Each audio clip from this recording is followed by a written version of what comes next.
Ah, my good and dear friends. This is Londo Molare, and I'm watching the Bad News Bars on Tennessee Tabletop Tavern.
Well, yeah, Howdy. looks like we're all here.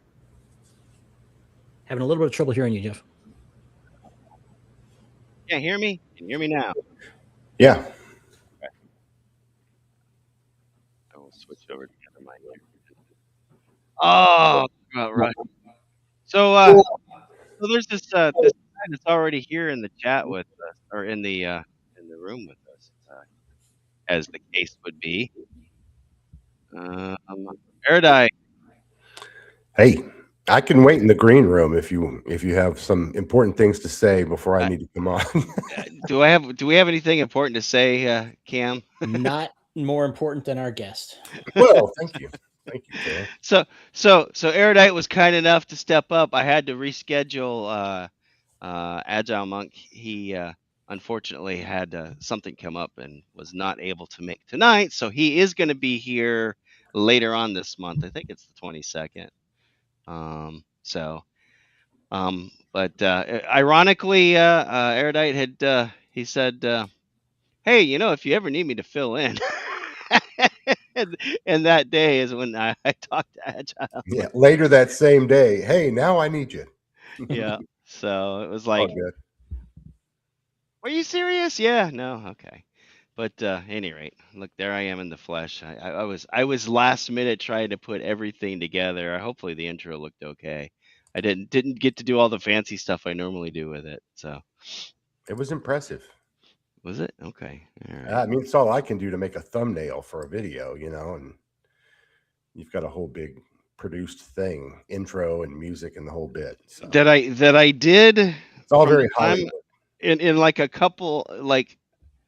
What time did I message you and say I just got back from North Carolina? I had to go pick up a present that's sitting over there, making noise occasionally. But I drove down to North Carolina. It was only about 60 miles, but I went down there, picked something rather heavy up, and then brought it back, and then had to figure out how to get it down here. Yeah, that was fun. Any rate, so Cam always likes to ask questions. Cam, why don't you start off by asking your normal question? Okay, sure. Why is my room empty? Why does it look like my room is deserted? Is that the first question? Well, that was, I think.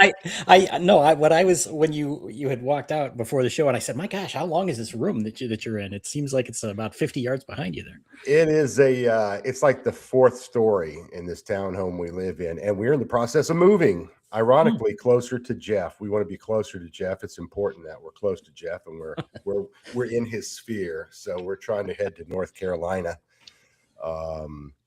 That's the plan. We hope. But anyway, we're trying to sell our house. We're trying to sell our house. I used to have a drum set, behind me on this side. Yeah, where's your drums? You got rid of the drums? I sold them like Oh, 3 months ago because I wasn't playing them enough and I didn't want to move them. And then I had a table on this side behind me here, and that's where my solo dark stuff was and all. I could just leave all my stuff out there. Anyway, everything's all packed up in boxes now because people in the last 3 days are like calling and saying, we want to see the house at 2. Great. So my wife and I have to jump up, grab the dog, get out of the house at 1:50, come back an hour later, when they're gone. But it's kind of cool because we have cameras set up in the house. So not only can we kind of, keep an eye on them while they're running around through our home with their agent. I didn't know it, but they have sound on them also. So we can kind of eavesdrop and see what they're saying about the house. Oh, I don't like this. I like that or whatever. Mm. So I feel like we should have bugged the whole house. It would have been much more useful. So. Well, that's kind of cool, actually. To start on a creepy note, creepy, invasive privacy. Yeah, note. yeah. You're probably where you're looking at. It's probably not too terribly far from where I was today. Yeah. We're looking at roughly Waynesville, the Smoky Mountains area. About an hour west of Asheville. I think it's Highway 19, I believe. So I was on Highway 19 today. Yeah. I really was. Highway 19 and 129, which 129 is actually the tail of the dragon too. It goes all the way up here. I did not want to carry this heavy thing on that. The road I took was bad enough to get there. But 300 and something curves in 11 miles. No thanks. Well, if everything works out, we seriously will come out that way, Jeff, in the next few months when the house does sell, and we'll pack up, leave everything here in Texas, but we'll head over that way and then do an Airbnb for a while and check it out and see before we buy something and make a more permanent commitment to stay there. But you know how it is. You go in places on vacation and you're like, oh, this is great. I'd love to live here. And then sometimes you go back for a longer stay and it's like, oh God, I wouldn't want to be here. Yeah, I'll tell you, we had been to Knoxville a couple of years in a row because I had a coworker of mine that moved up here 2 years before I did. Mm-hmm. And so we visited them on our way. We go to it's a con for ham radio. It's called a ham fest. It's the same thing as a con, but it's over in Huntsville. Well, we were driving up to that from Orlando, and then we would come over to Knoxville and visit them for a couple of days and then go back home. And so we kind of got the lay of the land in the area. Of course, that was in the suburbs of the city. And then we stayed there for about 15 months before while we were looking for a house. And we just, if things are meant to be, I don't know if you're a religious individual at all or not, but those doors just opened right up and things just happened like it was meant to be. And, and now we're in the country and, Are you in a hilly, mountainous area as well? Or, I'm in the foothills. Yeah, I mean, we were there in around Waynesville, North Carolina, in August, and from there you can see in all directions the Smokies all around you. Yeah, we were in what's called Maggie Valley, a little town. I think it's like a ski resort. Also, in that part of the year. I think I was in Murphy. Okay. So, and I think Murphy is really close to there because I'm learning the areas and the towns and around there. But I know one thing: we were in an Airbnb for a week up there, pretty high up on a mountain, and just being out there in the mornings and being out there at night. Of course, I brought some shadow dark stuff with me to do some writing while I was there. I think I made a couple of shorts while I was there, but I still have my notes from last August and a bunch of pictures because I could not help but imagining, okay, what about an outdoor adventure, a travel adventure? How would you navigate a mountain like this where there's no path or there's no road? I mean, forget going cross country. I actually went off the little property we were on. Somebody took like a plastic bottle and thrown it over the little railing. So I went down over the railing thinking I'll go grab this and hold on to a tree. No, you're not. It's so friggin' steep. I almost went down the hill, and I would have been wrapped around a tree or something. But it was just so dark at night and the mood was so cool. I'm like, okay, forget scary monsters, just a wild boar, a large bear, all natural stuff, could be scary enough if you had an adventure and you're running on these mountaintops. Plus, you have the Cherokee and the Indian element too of ancient people, ancient, Oh yeah. relatively ancient peoples that lived in those mountains before. And there's all kinds of folklore around them. So I don't know, maybe we're on a hex crawl and we're up in these mountains that, they're not the Alps or anything, but they're 5,000-6,000 feet tall, kind of. You don't really have that area at the top where I forgot what it's called, where no trees will grow beyond a certain height on a mountaintop, right? I think the Smokies, they have trees all the way up to the top. They're Oh yeah, yeah. They're an older yeah, range, yeah, so they're not that uh, tall. they've weathered because they're much older than the Rockies. The So Rockies yeah, is it was fertile ground. It was great. And if you're, I mean, everybody watching this, I'm seeing people and names. So everybody here is a GM, right? So yeah. we either homebrew stuff or we write stuff for publication. But I'm going to revisit those notes. I have to be careful because people call me on stuff like, "Hey, a couple of months ago, you said you were going to do this." I'm like, "Oh crap, yeah, I got sidetracked and I never got to it." But I do want to make a video on that. On that part of the country, because it just gave me so many ideas for adventure, and I just filled pages of notes, one after another, which would be great for whatever you're playing, D&D, Yeah. whatever system. So Did you say it was Waynesville? yeah, Waynesville, Silva's around there, Henderson's around there. It's right on 19. Okay. Yeah, Yeah. Maggie Yeah. Valley's a little I see where it's at. Yeah. yeah. Yeah. Because I did discover a little game store in Murphy. Now it looks like Murphy's about an hour and a half from you, probably down 19. But yeah, you're like right there on the eastern edge of the state is where Yeah, you're and I at. think I told you we stayed in Asheville like for one night before we went out there, and I'd found when we were still in Texas, I always look whenever I'm traveling, I look at a town and see what kind of shops they have, right? So if there's a chance, you never know in that part of town, I'll drop in and go see them. Hey, I see Flint, what's going on? Yeah. And Chris Moneymaker, I think I've crossed Oh, paths hey with guys. before. Yeah. Yeah. So So have I. I've played in a game of his at his house. oh yeah, very cool. Yeah. So, yeah, we were in Asheville and I checked out this. I think it's called the Wyvern's Tail. You and I talked about this one time. The Wyvern's Yeah, we did. That's a really cool shop. Really nice owner. They were running. I think it was a Saturday or Sunday. They had a Pathfinder group upstairs playing, and I didn't, butt in or anything. I was just kind of observing. But one thing they really had that I liked was they had a used section. They had used rule books of all different kind of systems and adventures people had traded back in for resale, and I'm like, well, that makes a lot of sense. That was great, but I don't want to go travel, and we had flown out there, and then I got to fly back with an extra 30 pounds of books and stuff. Oh yeah.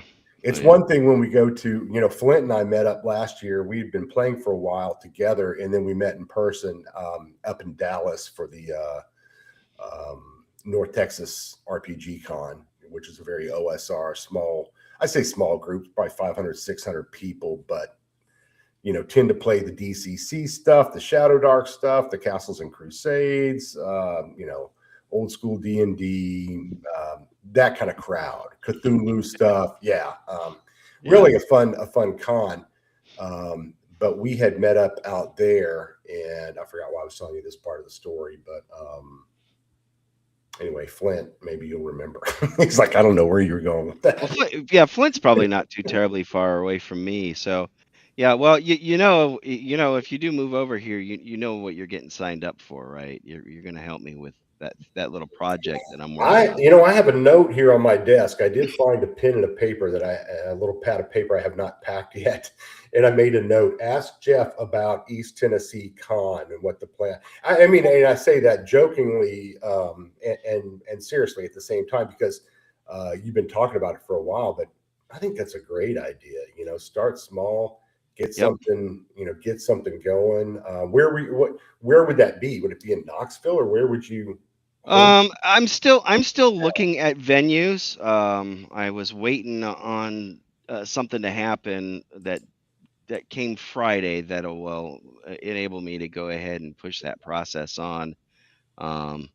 And I know Chris Moneymaker. He's actually working on. He's got a Dark Sun con that he's putting together. That's not too far away from me either. That's right there. He's going to be right there at the airport. So, it's good. So, What town? Jeff, I'm sorry. What town are you talking about? well, it's the Knoxville airport, but it's not in Knoxville. It's in Alcoa or A small burb of Knoxville, more or less. yeah. Basically, you head like south out of Knoxville, and they don't ever put the airports in the cities usually. So No. Well, I was going to say maybe I would see you if I'm a Texas A&M graduate, and I think we play Tennessee this year, the Volunteers, but they're coming to Texas to play us. Although maybe I'll see Flint because I know A&M's going to play in Bama, so that's his neck of the woods. So maybe we'll get together over there, but we'll see. Busy schedules. Paperwork, yeah, paperwork is definitely the side. He might be a busy grandfather by that time, so I don't know. Yeah, but I'm working on putting something together that's going to be OSR. Yeah, I know you can. I know. I'm working on it. I swear. I feel like you asked me to be the guest here, but I and I know we'll play tomorrow night and everything on the Monday night thing. Yeah. I have more questions for you probably than you do for me. So the other one is you've been hinting for some time, and I don't know if Cam's into this or not, but hinting about playing Traveler and running a Traveler game. But that's something I really would like to do. Of course, they announced the 5th edition Traveler. Okay, of course I do. It's not being made by Mongoose. It's being made by a third party that's Mongoose is allowing to do it, I guess. Their Kickstarter is launching soon. Honestly, I have little desire to do 5e ever again, so I'm not sure why I'd want to go. Traveler's a classless system, right? And that's not an insult. It means that you're not a particular class. It's all based on the skills that you take. Yeah. So, that's why would you want to go from that to doing it in 5e? I'm not sure. I wish them well. You're saying they're doing a 5e translation of it? Yes. Oh, well, yeah, DOA for me, but yeah. I mean, Shadow Dark conversion of it would be better than well, yeah. Yeah, it's like I said, I wish them the best. I'm not, I like the look of their, because they're doing like a 3-volume set and all kinds of stuff, and it looks really cool. But it's going to be 5e based, and I'm done with 5e. There was a similar thing. Who was doing it? Dynamite, I think, was for. They were doing a Thundercats game, and I was a big fan of Thundercats when I was a kid and everything. I still like it. But it was like, oh, it's a 5e based, and I'm like, I guess I'll pass on that. Yeah, that was kind of. I played Stars Without Number, and that. I mean, I hadn't played Traveler probably since the 80s, to be honest with you. So it's not like I've been playing all the time, but I would like to go try it again. But I did play Stars Without Number last year, and I mean, that was really easy to jump into and learn, and it wasn't real heavy. It moved really quickly. That was a lot of fun. So, and I know everybody says Mothership and Alien and all, and I'm open to playing those too. I do want to play more space stuff this year. Yeah. We Cam and I are in a what's the name of the game again? Mothership. Yeah. Yeah, our friend Sci-Fi Snob, who we do the Babylon 5 show with, is he's a friend of his, does third party stuff for Mothership. Right. So I think that's one of the ones I think he did some editing on it or something like that. Anyway, he wanted to try that out. So it's just offline it's online, but not public. Right. We're not streaming that one. Which is good because of what happened. But, that's another story for another time. Yeah. But at any rate, like I said, I did pick up a couple of things today. So, you go to a game store, right? What's the one thing you always have to buy? Dice. And not only At least did I, you feel like you accomplished something with your day. You yeah, know, yeah. I saw a ton of stuff I want to get that I really don't need. You know, they're all $60 a piece, but I can get They $10 a they dice. had dice that was like $70 and $100, and I'm like, how much are your normal Chessex dice? You know, because I don't have these colors, so I got colors. I always try to find colors I don't have. I don't know if this is a common thing, Jeff, but or if a lot of shops do this, but one of the shops I go to here in Houston always has a pretty good selection of like used dice. Like Really? people, yeah, like odds and ends. I don't even know what they call it, but I'm like, hey, can I see the trash dice or whatever they call it? And they'll bring this bin out, and they always have like, you know, there'll be all kinds of 20s and 4s and whatever you want in different colors. And I'm like, oh, I need that, or that kind of matches my purples or my greens or whatever. You know, I don't know. It's like Yeah. Beanie Babies or something. Collecting crap. You don't really Yeah. And to answer Chris, they're not just going from 4E Traveler. It's a whole offshoot. I don't think Mongoose is changing anything. But contracting someone else to do the thing. Yeah, somebody else said, "Hey, we want to make a 5th edition adaptation of it," and I was like, "Okay." How I much did money get you this. got? Yeah, I did get this too. I couldn't resist. So now I just put that in your driveway, so the next time you're sliding around on the ice, you know, it'd be like well, yeah, slow yeah, down before you. Yeah. Yeah. You do have a 4-wheel drive, right? No, not currently, but we probably if Or we're all-wheel drive at the least. yeah. Well, it has 4 wheels. I'll say that. Yeah, and it drives. And it drives currently, knock on wood. But yeah, before we went up there and went up any elevation at all, yeah, we'd probably get a 4-wheel drive, especially for Yeah, the I mean, icy part of the year. I only have rear-wheel drive in my truck. Man, I remember having 4-wheel drive. I had a Blazer that had 4-wheel drive, and boy, I could have used that when we had that snow, that 6 inches of snow, which was here for several days, but then it just was gone, and then we were like 82 degrees the other day. So we hit 82, Yeah. which is, I think it was a record too. It's about what it was here. Hey, Travis, I see Travis Fowler on there. He said, Yeah. orphan dice. That's what they're called. Orphan dice. I was gonna say that, or homeless dice. You know, of course, that's probably an insult to homeless people or something. God only knows these days. I'm guessing they don't have Wi-Fi. They're probably not watching the show tonight. Unhoused they have bigger problems dice. than watching. We'll call them unhoused dice. There you go. At any rate, did I go to Sci-Fi City? No, this was a place in North Carolina, and I have their business card. I just don't know what I did with it. It's probably, it was a neat little shop. They had some stuff in there, like they had a Call of Cthulhu book, but there was no price tag. Like a lot of their stuff wasn't priced, and I don't know what the thought is behind that. They had a couple of things that looked like they were used or had been traded or whatever. But some of the prices on, like, they had some Dragonlance stuff that was probably second edition stuff. Some of the soft covers, and they were like asking $125 for them. So yeah, that's what I was like. Ooh. Kind of an amalgamation of different stuff. But like I said, they were nice. For what it was. Hey, do you mind if I show something here? No, go for it. Here, you. I mentioned this to you. I'll embiggen you. Well, you don't have to embiggen me. You can ensmall me if you want.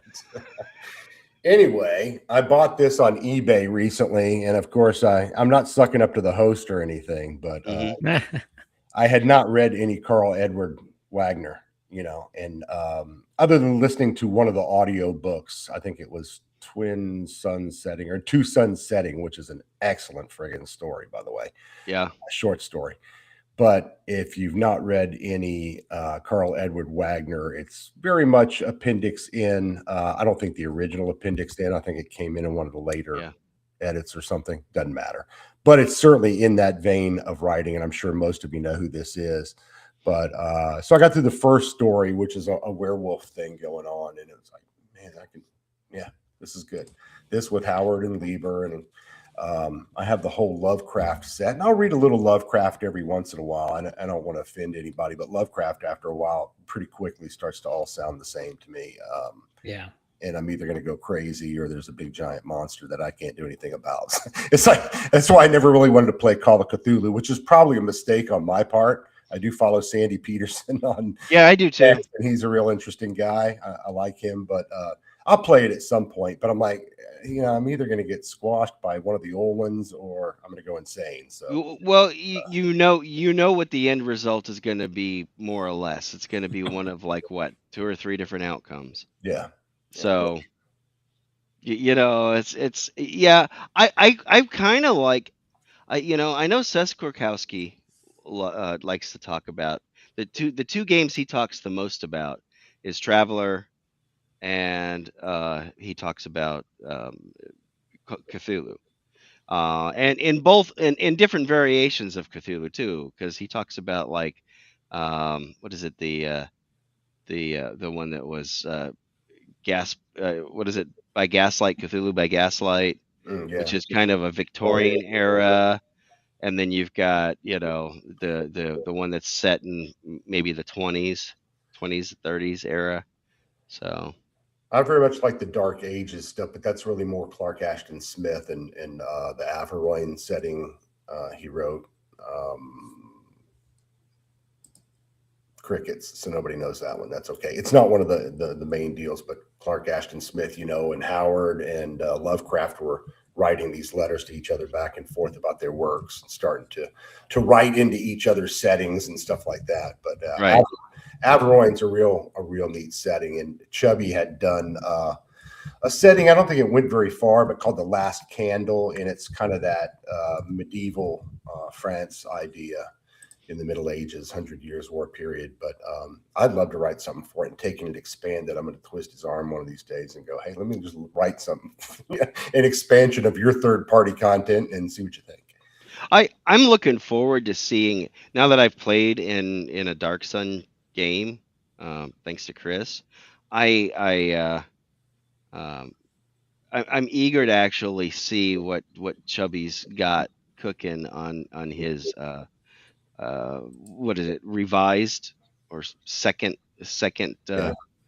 I don't want to call it edition, but I guess his revised Shadow Sun. Yeah, and I don't know. I know we were talking about it when we finished up a campaign on the Monday night group. Jeff and I did, and we were playing Shadow Rim, which is the Skyrim kind of version of Shadow Dark, which is a lot of fun, and it's a really unique setting. It's a classless version of Shadow Dark. But he started making little hints about, I'm redoing Shadow Sun, but I think all he really laid out for us was that he was redoing the maps because he really wasn't happy with the maps. But I have a feeling he's done more than that. Yeah. He's I think he's fessed up to that he's deep dived into it on he was on Matt's show, Lord Mateus. I think, and somebody else's show where he's actually talked a little bit about it. I don't want to spill any beans of his. I'd rather have him come and do it when he's ready to go to print with it. But he wouldn't tell us anything really good or exciting anyway. I know. He knows better than to trust us. We're just talking head. Of course, lately he's been a talking head. My God, the man comes from out of nowhere and goes, full throttle on everything. Yeah. Right? He went from having like no YouTube videos to over 1,000 subs, and it's like, what are we doing here? By the way, but he had that reputation of all those settings and published works that people knew and recognized his name. And he did guests on Eric's show and and all these other shows for so long. People knew him. He already had a brand rep, so when he started doing videos, it was a natural fit. He definitely is a smart cookie. He's very talented. So if you haven't picked up any of that, any of Chubby's stuff, I highly recommend it. Edgelord King sent me the GM companion that he wrote, and I had already had the player companion. I think I got that when I got his the vampire setting, Shadow City. So he's just cranking stuff out, but he's got, and rightly so, his ideas. Once I've done it and I've gone to print, I don't really want to go do it again. I don't want to play it right away. I don't want to revisit it immediately. That's why he wanted to, yeah. I know he's probably gonna he's that head of his is gonna swell, isn't it, Watcher? Yeah. Hey, Gabriel, how are you, buddy? But I speaking of subs, I would appreciate it if folks would sub to the Tennessee Tabletop Tavern channel, because or Sci-Fi for Me, as well as Jason's channel, Sci-Fi for Me TV. We're multicasting on it. Oh yeah, he is definitely super smart. Absolutely. All right, can I ask my question? Yeah, go. Why don't you? We so far diverged away. Sorry, That's normally your first thing. It's all right. It's still relevant. Yeah. Well, go ahead. So, as if you've seen the show, you might know that I like to ask people about how they first got into role playing. Many of them, of course, are teenagers or even younger, but some people other ones. So I always like to I love these stories, so I like to ask all of our guests. Well, I met Jeff years ago. We were teenagers, and we were in basically, and I'm not embarrassed to say it, it was like a school for troubled youth, and we were in Okeechobee, Florida, and we were working on a chain gang out in the middle of. No, I'm kidding. That's not it at all. I've known Jeff for what? 6 Go months? with it. Go with it. Yeah. Gotcha. No. Jeff didn't say no to that, by the way. So yeah, as a kid, I played with soldiers all the time. The old Airfix 1/172nd scale. I was really into those. Had the old Marks kits like Guns of Navarone and all that stuff back in the 70s. If any of you are old enough to remember that kind of stuff. Yeah. But then I got into the Airfix stuff, and somewhere along the line, I know what happened. I checked out some books. Something got I think I saw the movie Waterloo or something, but something got me on Napoleon and Napoleonics. And I was always attracted to the colorful uniforms of that era and so forth. So I checked out some books at the local library, which burned down the next week. And I wound up keeping the books. I've had them all these years. They rebuilt it years ago here in our area. I need to probably bring back new versions of those books. You got a $10,000 late fee. Yeah, I don't want to know what the late fees are, but I mean, there was no place to return them for years. So I didn't really worry about it. I was probably in junior high or high school when that happened. So I got into Napoleonics at a young age and was into gaming, was into military history in a big way. And I think in 5th grade, one Christmas, hey Dan, what's going on, man? My mom and dad got me Lord of the Rings. I never read The Hobbit, but they got me Lord of the Rings in 5th grade, and I started reading that like in 6th grade, going into junior high the first time. The gateway drug. And I've read it over the years several times and all that, and I love it. And I can always pick it up and do something, and always enjoy it. But so I'd read that, and then I don't know, a couple of months later, I'm down in Houston at my cousin's house, and we're skateboarding on a half pipe made of plywood at the neighbor's house with some older boys, and we're having fun. I sucked on a skateboard. I still do. I tried surfing also, and I'm terrible at that, but it was fun skipping school and renting a wetsuit and going down there in March in the Galveston area, crappy water, and it was really cold, but we had fun. So not a good skateboarder, but we take a break from skateboarding, and the older guys, okay, let's go play D&D. And I'm like, what is D&D? What is this? What are we doing? So we go inside, we sit literally, I mean, everybody has the same story from the 70s, right? We sit at a table, this is probably 78, and they get out graph paper. Well, I'd never seen graph paper, and they have dice, and weird dice at that. And they start telling this story, and my cousin and I are not playing as part of their ongoing game. So they're like, well, you guys just be hobbits, and you'll be like hirelings, and you get a short sword, and that's all, or something. You carry our stuff. And I'm going, hobbits? There's hobbits in this game?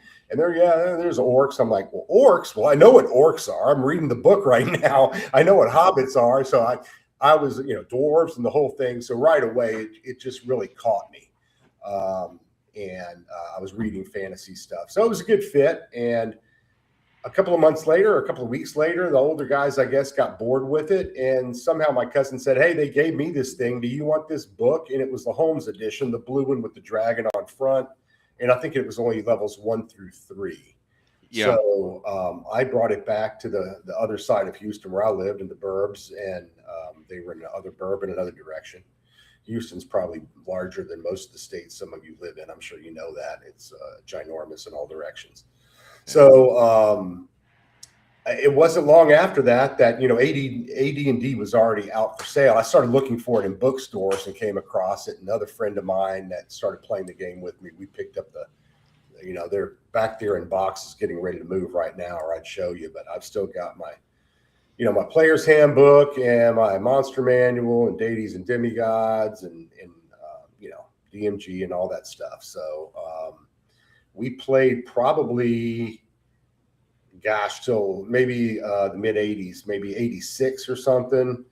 And I was in college at that point, graduated from college in 88. But during college, I got into not so much BattleTech, but there was an RPG version of BattleTech called Mech Warrior, and mercenary bands and clans and stuff. And I just love that stuff because it almost had like a feudal medieval feeling, but set in this futuristic world with these robots and things. So I played that for a while, and along the way, I bought Traveler and bought Top Secret. Never did Boot Hill, but did the other two for a while, but always coming back to AD&D. And Star Trek RPG, played that. And then another Vietnam era game about LRRPs and Rangers and Special Forces called Recon, which I looked it up one time recently, and it's still out there. I think they have different editions of it, but I've actually never met anybody who's ever played it. But it looks like it, it was a lot of fun. Mainly read the book. I didn't get to play it. So that was my background, Cam, in RPGs for that period, which I guess if you think about the math, it didn't even last a decade, really. And then when I was in college, I started getting into Micro Armor, which is 1/300 scale. I had NATO and Warsaw Pact, and the little rent house me and some buddies were in. They got into wargaming too, and we built a big table out in the garage there, and we play these massive battles of Micro Armor. Cool.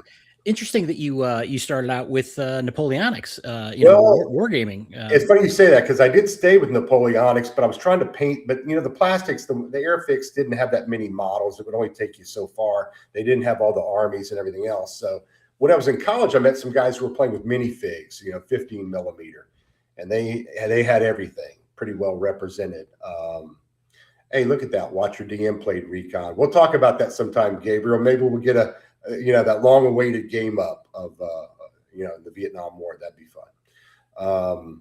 So yeah, coming out of college, I found a group, and my wife and I got married.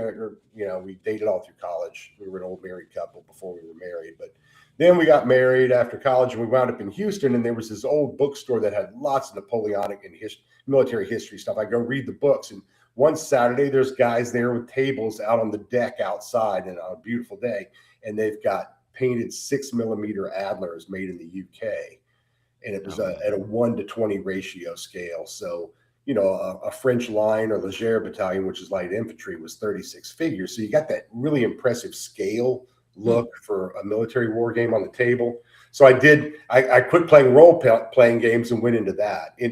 Intervening, I was playing Advanced Squad Leader for years from high school on, and I dip in and out of that with some other friends. So always wargaming, but really where I am now with Shadow Dark, and I would play D&D if somebody else wanted to run it. I'd prefer it's not 5e, but I'd play OSE or BX or something if they wanted to. Mm-hmm. Where I am right now is, I guess, 3 years back into the hobby. It's been about 3 years. And one of the first people I really met and interfaced was with Paul, was Flint Fireforge. He actually ran the first Shadow Dark game for me and a friend, and kind of connected with him, and we kept up. And then just like the way I met Jeff is we were watching the Monday night game that Joe the Lawyer, who else was playing in that? Tim Schwartz is Gothridge Manor. Tim's a real quiet guy, real laid back, but is really a big dude in this hobby, and writes a lot of stuff under Gothridge Manor and knows a lot of folks. So he was in it, and a couple of other friends. Vance Atkins, who's playing with us again on Monday nights, was in that group. And at a certain point, Joe said, we played it. I don't like Shadow Dark. I'm going back to what I'm doing. So he dropped out. They needed players, so Paul had joined, and then they asked me to join. And I always saw Jeff, Death Angel Shadow, in the comments, just like I see some of you guys now. You never know who you're going to wind up playing with someplace. So that's kind of cool. But the whole reason I started doing the YouTube part of it was really just to meet people, and find other games to play in, and find other people to play with. And that part has worked out pretty well. I always have room for more. I'd like to play more, but so I still work. I'm still working full time, and like we all do, that kind of gets in the way of our hobby sometimes. Sure. So you just to understand, you played D&D, back to the late 70s and through the 80s, and then you went and wargaming. Were you not playing D&D or role playing? Correct. I never went through 2E, 3E, 4E. Okay. And when I came back into it after COVID, maybe 2022, let's say, or something like that, when I started getting back into it, it was only because some nieces and nephews, older family members and friends who were all around 30 years old, they were talking about Baldur's Gate. And I'd heard of it, but I don't play video games really. And I know, right? I don't play video games. But they were talking about, it's basically D&D in a video game. It came from D&D, but one of them said, I've never played D&D, but I'd love to play. I'd love to play sometime. I go, well, I still have the books up in the attic someplace, and I'm sure I could get some dice. If y'all want to try one night, we'll all get together at my house and I'll run a game for us. And that was the beginning of it. And in fact, I played last night because I, in a not so sneaky way, have converted them from 5E after a little over a year to Shadow Dark. There you go. So we're on session 3 of Shadow Dark last night, and we had a really good time with that. For some reason, the elf the elf thief thought to use his potion of levitation that his clothes couldn't come. I don't know why, but he stripped naked. So we had a half thing. I'm like, you're not invisible. You're just levitating, right? And he thought he was flying and was trying to propel himself through the air, and that wasn't working. I don't know. The warlock got a mishap table on a roll to cast and got turned into a nuke for 3 or 4 rounds. So it got fun and crazy. But it's a family game. 2 of them are sisters, and everybody's it's that kind of game. Crispy would not enjoy this game. It's not immersive. It is not 4D. It's, hey, we haven't seen each other in a month. Everybody's telling jokes and having fun. And at first, I was a little uptight with that because I was doing all this prep work and I got these great ideas I want you to see. And it took me a little while to put ego aside and go, that's not really important. They don't care about that. I need to let the game develop at the table, and whichever direction they go, I'll do my best to keep up and kind of show them a world and have it unfold at the table. And it's worked out much better that way. Obviously, I think it always does. Oh, very cool. Yeah, see, this is why I like asking this question, because your story is a little different from a lot of others. So it's always fun to hear. Always fun to hear.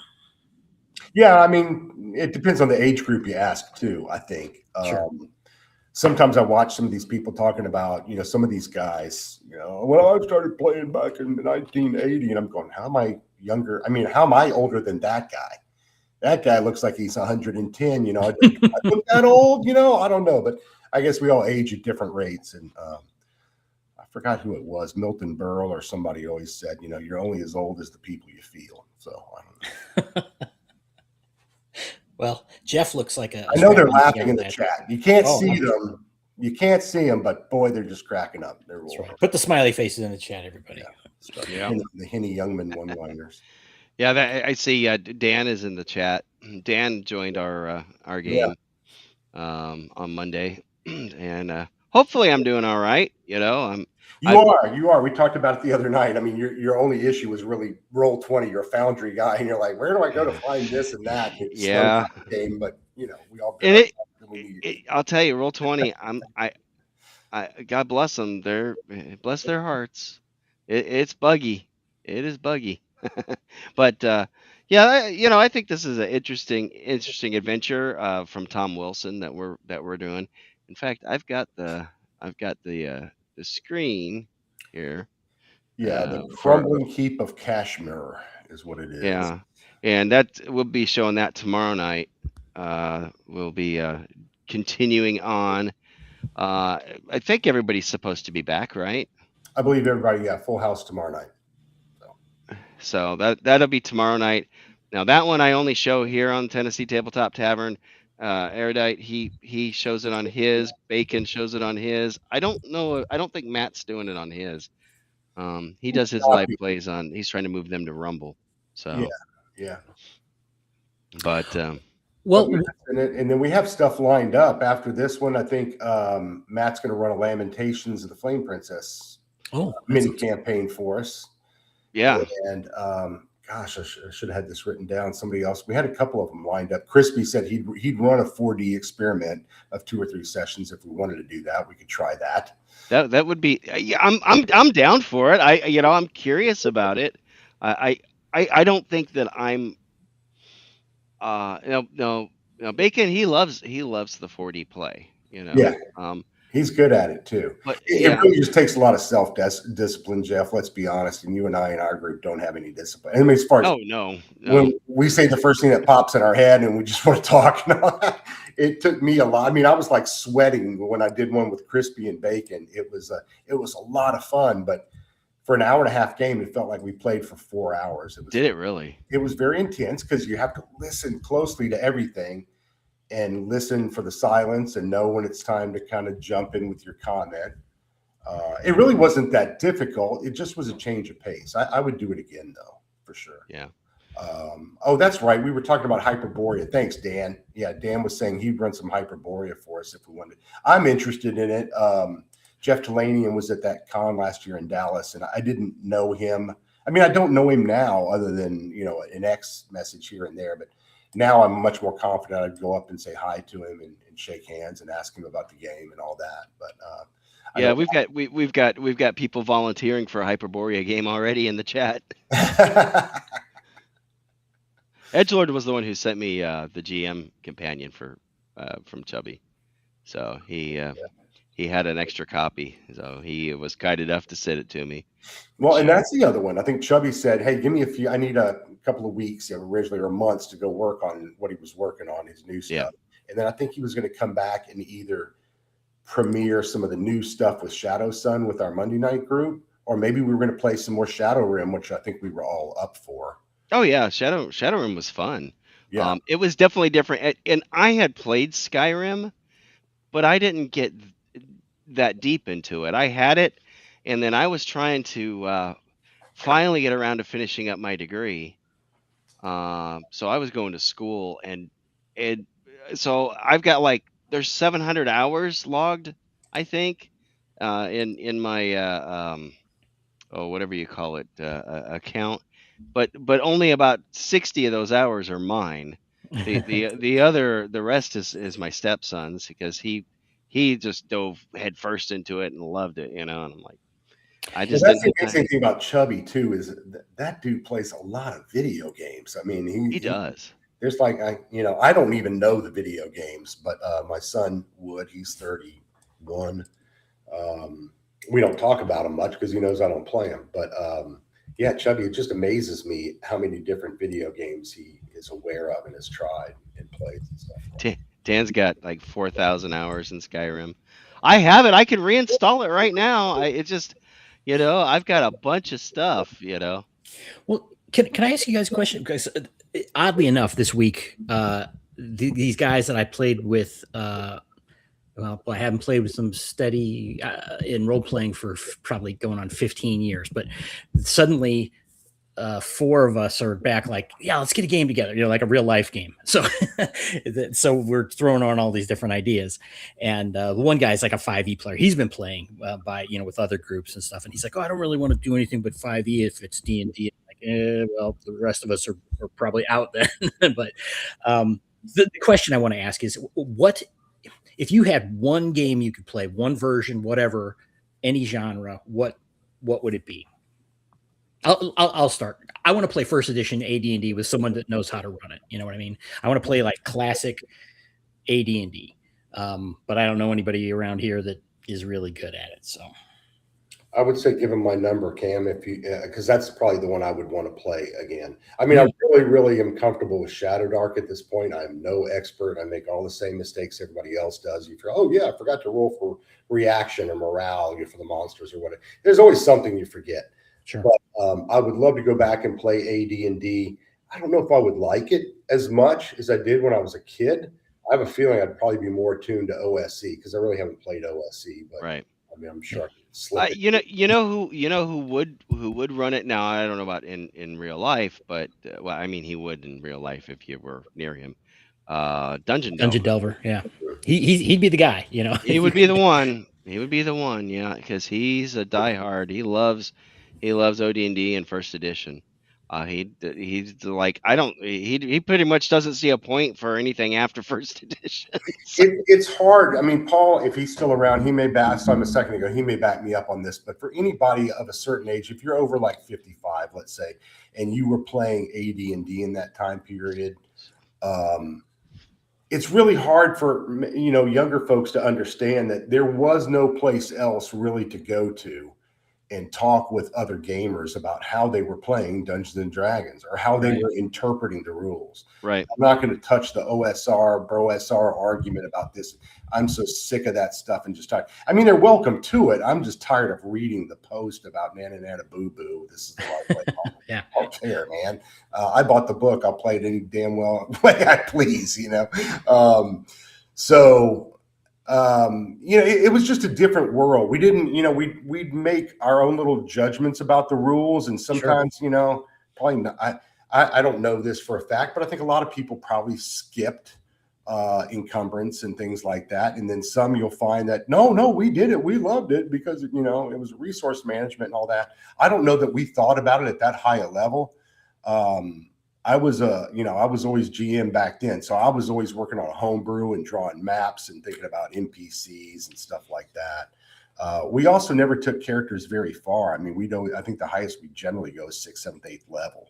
So we never really got into domain play because I kind of feel like the game, I'm not guessing here. It does. There are 2 games in one. That's a different game than the first game, because once you're like 12, 13, 14, 15, why would you go adventuring again? Yeah. Why would you got passive income at that point. Yeah, why would you? Now I'm playing Monopoly. I've got rental properties, dude. I'm not going down a dungeon somewhere and worrying about my torch going out. Yeah. So I think I'm with you, Cam. If I could, I'd play AD&D, but in my heart of hearts, I'm not sure I'd like it as much. This time around. Maybe it's just nostalgia or something. What about I agree. I'm not sure that I'd, I don't want to play it probably for years, but I'd like to play, first level to, like I said, 6 or 7, something like that, Yeah, Edgelord King's talked about Dragon Slayer and Swords and Wizardry and Tunnels and Troll. I mean, there's so many games out there, and a ton of them I haven't played. I don't know. I can't imagine they're that radically different. I mean, they might have different mechanics here and there and something original to one system or another. I'm just not a huge system guy. I mean, let me find something that makes sense. It moves quickly enough. And then I'm going to focus on the characters, the encounters, the adventure at hand. To me is much more interesting than arguing about the dice mechanics and so sure. But you mentioned Dungeon Delver, of course, because I mean, if you people haven't watched his channel, it's well worth it because he's done this is several years back now. I think he went through like the player's handbook and the DMG and everything, and really dug into all the different things because a lot of people it doesn't have this. It's like there's a lot of stuff in there that if you choose to put it in your game, it really is a ton of stuff in there that just, we just never as a kid. Never got to, and that's the stuff I'm just curious about. It's like, man, I wonder how that would have worked, if we would have been smart enough to do it, back in the day. Yeah. Did you guys ever play any of the old TSR what we used to call modules, the adventures that you'd buy off the shelf? A little bit, but not too many. Or whatever, Temple of Elemental Evil. I never liked them. I never liked them. Really? We'd buy a handful of them, we'd play them, and then we go back to our homebrew stuff. Yeah, I I cut my DMing teeth with 3rd edition. So that's my frame of reference. Yeah, I was introduced in 85 to tabletop gaming. So what that would have been AD&D, right? 1st edition, because I don't think 2nd edition had come out yet. But mostly when I really got heavily into gaming, it was like 3rd edition was out, and it was ironically Neverwinter Nights that got me back into gaming. It's like, oh my God, yes, I want this, and I'm going to go buy the books for the actual, and then it kind of, it did, I guess, what WotC wanted it to do, what licensing out a video game does. I have the collection of that by Goodman Games that they did of the original Adventures Reincarnated, Mhm. which includes the original printing or sometimes the original printings of the adventures, as well as a 5th edition update, a little bit of history about the stuff, and I mean they're really really good, and the way I look at it is I can convert them to Castles and Crusades. You know what I mean? It's not hard to convert 5e over to CNC. And if I need any advice, I can always turn back to the original printing part of the book and use that as kind of a frame of reference for how to do it. Plus, there's a guide that Troll Lord has out that does that. I love those guys just because they support the troops. They give a generous discount to vets. So if you haven't tried it, I would say a lot of people are like, oh, it's third edition. No. They came out with that because they didn't want to do third edition and they didn't really like second edition. So it was a different direction. And Gary Gygax actually worked with them. So I mean, the guys are great. So I do have like the Castle Amber, Keep on the Borderlands. Saltmarsh, the only one I have is the one that came out for 5e. I do have some of the other stuff. Hey, speaking of our guest, I found a replacement, Agile. Tell him jump on. Send him the link. Tell him to jump on in here. Yeah. He's going to be on I believe it's the 22nd. So I've got him. Well, that's good. You guys were able to reschedule. Yeah, and next week I've got the guys that came up with the guy that came up with the Aeothera Cataclysm. So they're going to be on with us. So I keep on saying they, and it's like, yeah, it's just me. It's a he. It's me. But Jeff, you were mentioning those old adventures and modules, and I think you mentioned DCC. But I bought the Lankmar stuff last year, the whole bundle, or whatever. I have it. Just the PDFs, and so I think 2 years ago I finally bit the bullet and got all the Fritz Leiber books and read those, Fafford and the Grey Mouser, and I just love Lankmar. I'd read Thieves' World, I think, back in maybe college when that came out, and different thing, but I must be the outlier here, but I would rather play city adventures and wilderness exploration or travel adventures, and every once in a while go down a dungeon, because my theory is we're playing it all wrong. I mean, how long could you have a life if you spend all your time down in dangerous dungeons? Probably 90% of your character's life should be spent in cities and towns. And that's what carousing is for.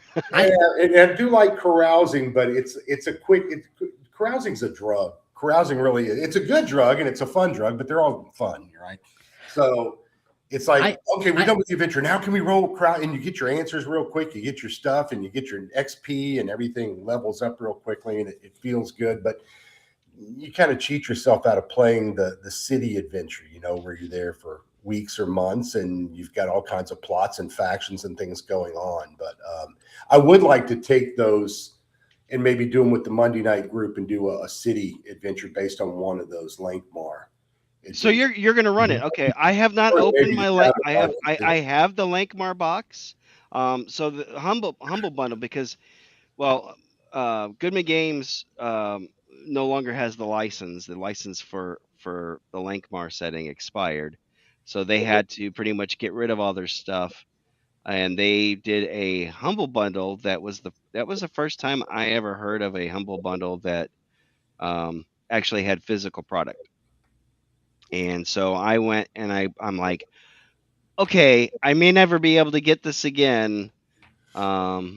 Certainly. So I went ahead and I got that, and I got the actual DCC core book, because I think I had a PDF version that had come in another humble I've got book. it. It's great to have I mean, it's fun reading just to flip through. Just the spells alone are Yeah.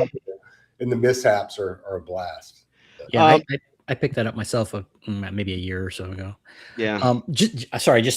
I agree with you about the I've most of the role playing stuff I've done has been more wilderness or town, kind of stuff. Obviously there've been some dungeons, but it's, I don't know, maybe 10-15% of the time is dungeon for my group. I don't know why, but I've run one. I've run a mega dungeon, but it was a 5e1.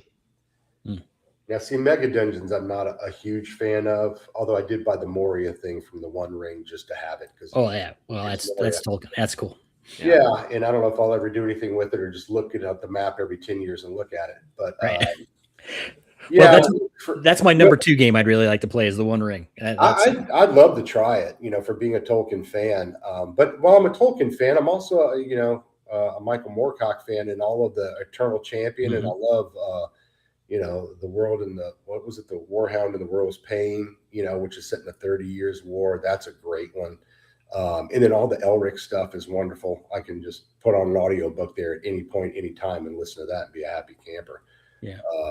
So yeah, I don't think you have to be one or the other, Tolkien or Howard and the others. I'm not sure what channel Chthonic is on. I was trying to answer him. So I was the live dungeon master in multiple players. I was there. I was a beta tester for Neverwinter Nights. So I actually was part of the group that was trying to come up with all the add-on stuff, and I was there when we said, hey, what if we take, because we didn't want the generic sky. If your character looked up at the sky and you saw gray, we're like, what if we take an image and make it into a curved surface and put it so that it covers the whole, and now we basically created the skyboxes, and stuff like that. I was there when all that stuff came about. I didn't invent it, but I was there. I remember the chats. Yeah, that sounds like a great idea. And then so we were, man. So yes, I Neverwinter Nights is what got me back into D&D after a hiatus of gaming in general. So did you ever answer the question though, Jeff? I mean, any game you could, what would be your favorite? It didn't have to be a D&D version, by the way. I think it just happened to be for me and Cam, but we played very heavily in the early 90s. We were really playing Shadowrun hard and heavy. Like we were regular every week, sometimes twice a week. I've heard the new edition is garbage. At least is that put out by Catalyst? Yeah, okay, and it didn't used to be. It was FASA, yeah. So the FASA stuff was good. I had some of the Splat books. Unfortunately, the Shadowrun stuff was part of the stuff that I lost over the years back in Florida, when I lost a whole bunch of my stuff and all of my precious Forgotten Realms books. Oh, first edition ones? No, they were third edition. Okay, yeah. well, third edition. As you know, Jeff, I don't know how Erudite probably doesn't, but I hate Forgotten Realms. I cannot stand it. But the third edition books are some of the best. Great production. Everything about them is just filled with great information. Can't say the Forgotten Realms campaign setting was. I loved that book, and when they decided with a later edition to make Forgotten Realms the default setting, they ruined it because there was Ed Greenwood had put so much. I mean, Ed Greenwood. If you ask him, he'll tell you Forgotten Realms is older than Dungeons and Dragons. Yeah, he was working on it when he was 5 years old. He created this whole world starting at age 5, according to the tales he's told. I think it was 5 or 6. And so there was a difference in the elves in Forgotten Realms versus the ones in Greyhawk. They were not the same elves. And when, of course, WotC decided to make Faerun the default setting, now they had to unify everything, and it was the beginning of the gray goo that we now see with 5.5. Did you hear about that, by the way? I did. Did you hear that, Erudite? About 5.5. So it's officially been renamed 5.5 after denying it for 2-3 years or whatever. Now they renamed 2024 5.5 on D&D Beyond right now. Currently there's no plans for it to be called that in the printed books, which tells me nobody's bought the printed books, so they probably have thousands and thousands of copies in a warehouse that haven't sold. So that's probably why. There is so much air expend and time spent on YouTube about WotC stuff from guys like, probably the three of us who are never going to buy another product from them or ever even play it. I looked today. I don't get it, but I do know some guys my age, and we all know who they are, and I love them to death. But it's like, guys, why are you still talking about corporate changes at WotC? Who cares? I've washed my hands of the official D&D games out there to spend our time and effort on, and I hardly have time for the ones I like, much less the ones I don't like. Wasting time on that. Yeah. Dude, people, look at other games. Don't be locked into thinking, oh, well, D&D has got the brand recognition. There are a lot of other good systems out there from people who don't hate you, or at least they don't tell you that they hate you. Support them, Look at Shadow Dark. Try Shadow Dark. Try some of the variants that are based off of Shadow Dark, like by the Chubby stuff. Try DCC and X Crawl Classics or Dragonbane from Free League. And Dragon Slayer from Greg Gillespie. I would love to get Greg on here. I'm hoping to do that at some point in the future. I'm not sure I could keep that down to 2 hours, Cam, though. You can go on without me. You can. I know, I don't know if you've ever seen Greg, but he's a pistol, and he is very smart. I think he's a doctor as well. I think he's got a PhD or something. He's a professor, a university professor. So, he's just like I said, he came up with Dragon Slayer. So, and he was the one from Dwaro Deep. But if you like the mega dungeons and stuff like that. Dragonbane is something I'd like to check. Now you've talked about that one, haven't you, Cam? I think you're running that or Dragonbane, yeah. Yeah. I've run that for people here locally. Well, he was on here earlier, Watcher DM up in Vancouver. That's Gabriel, and I forgot where he and I met, interviewed each other, that kind of thing. But then we started playing together some games from time to time. He now plays in my Black Sword hack game, which is every other Tuesday. We play online with some other guys I met at a con. But if you like that Elric and Melnibone feel and demon packs and all that kind of stuff, that kind of feeling, it's a tiny little thin book, but it's done by the Merry Mushmen, and anything you can, I don't want to say anything, but everything. I get all the Knock magazines, zines from them. Anything by the Merry Mushmen in France is really... I haven't gotten any of their stuff yet. So they've got the zine, and there's a lot of zine. I mean, and we haven't even gotten into that part yet, right? You've got a bunch of stuff published. I really only have 2 zines. A lot of the other stuff is just either glorified NPCs or monsters or bits and pieces. They're all on Drive Through RPG, but only 2 zines, and then three in progress at the moment. My problem is, Chubby and I've talked a lot about this. It's just, trying to get stuff finished. You get, and then, you try to write something, and then you get 3 more ideas, and then they go on the idea list, and then you start working on those. Yeah. So I've got to buckle down and I need to get my POD versions done for the first 2 zines, because people have asked and said, I can't wait to get that thing, but I want to have a book of it. Disco Barbarian. I'll tell you, man, I love printed books. Yeah.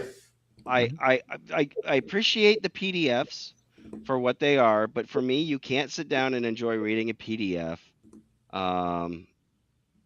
They, you In know, a bathtub with bubbles and looking at it on your phone. I mean, yeah, give me a printed book. My good book in a bathtub. Come on. You did really? I'll look at it on my phone on the PDF. So Yeah, but you know, PDFs are great for searching.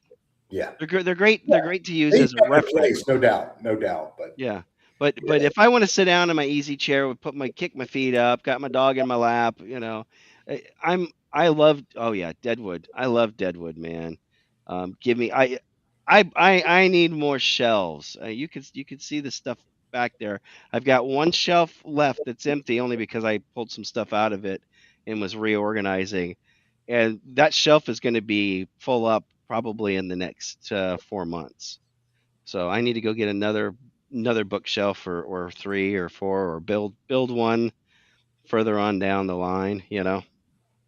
So but I will tell you, I know Chubby likes to use the drive-through RPG, and I know that um they have some kind of quirky things to be able to that you have to be able to meet their certain stuff to do a print on demand with them, which is for drive-through, yeah, but yeah, there's little. nightmare. Yeah. Yeah, I've heard a lot of creators that publish it. It's like, yeah, I had to go reformat everything just to meet their standard, and I'm getting some serious help finally, Jeff, from somebody in our Monday night group whose name shall remain nameless oh, here. I already know who you're talking about. Yeah, right. Well, we don't want everybody wanting, hey, help me with mine. Help me with mine. Yeah. Can you do it too? Finish Yeah. helping me with my problem. But yeah, so there's 2 zines out now, but like I said, there's 3 others underway. And I just have them lined up. I just need to get them to the finish line. Well, what I was going to tell you is, have you looked at Lulu? Because Not as an alternative. I mean, I have not necessarily an alternative, because you can release it to both. Yeah. But for your print books, that's who Tom used, Tom Wilson. Yeah. He like, and when he does stuff like when he does his Kickstarters and whatnot, his Kickstarter price is calculated. He did, like that one. He did a 10-day Kickstarter. Literally, start to finish was 10 days, and it's done and over. And it's, you know, he's already had the test copy of it, and had to make you know, a couple corrections for it, Mhm. and having another one make, and if that one's good, then it's going to print, and the books will be here in a month or so. I was so surprised. That was the quickest turnaround for anything I've ever bought that was from a Kickstarter backer kit, any crowdfunding stuff. Yeah, not to add a sour note to this, because I don't like to criticize other people's stuff, but I did want to mention a Kickstarter I did last year, and I got the book, and I was really kind of disappointed with it. It has some values, but I was disappointed overall. And it's by a YouTuber who I really like, Bob Worldbuilder. Mm-hmm. And I mean, I think he's the kind of guy. He's just such a nice guy, you know. He's like you may not agree with all of his stuff or whatever, but he's very, very likable, down to earth guy, right? So yeah. He had done. I actually have it out here. Delve, and Yeah. It's probably fine. I have not played it. I've skimmed through it. I could pick it up and use it anytime at the table. My beef with it is a really nuanced thing. It very much they published it in a 5e version and a Shadow Dark version. Yeah. But after I got it and I read through it, it doesn't feel like a Shadow Dark piece written for Shadow Dark. It feels like they did one thing and then, oh, let's make a few changes here, and oh, good, now it's ready for Shadow Dark too. Just my take on it, and I haven't played it, like I said, but so I hate to criticize too much. There are lots of tools for basic, you know, dungeon delves that you could use for in a lot of different instances.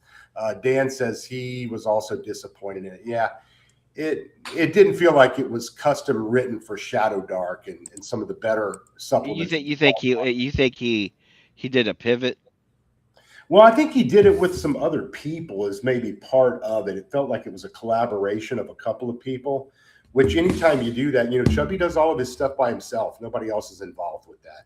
I'm nobody in publications compared to Chubby, but I've only done 2 dinky zines, but I've done them all myself. Our editor friend looked through them the other day, and he's like, man, these are fantastic. They're really good. Did you do the layout? You said, yeah, I did the layout myself. Everything's just me. but that's mainly because it's, you're talking about a creative process, and I don't play well with others in the creative process. I'd rather, live and die by my own hand, and if it's really good for me. If I screwed up and made something, well, that's on me too. I'd rather take the risks myself.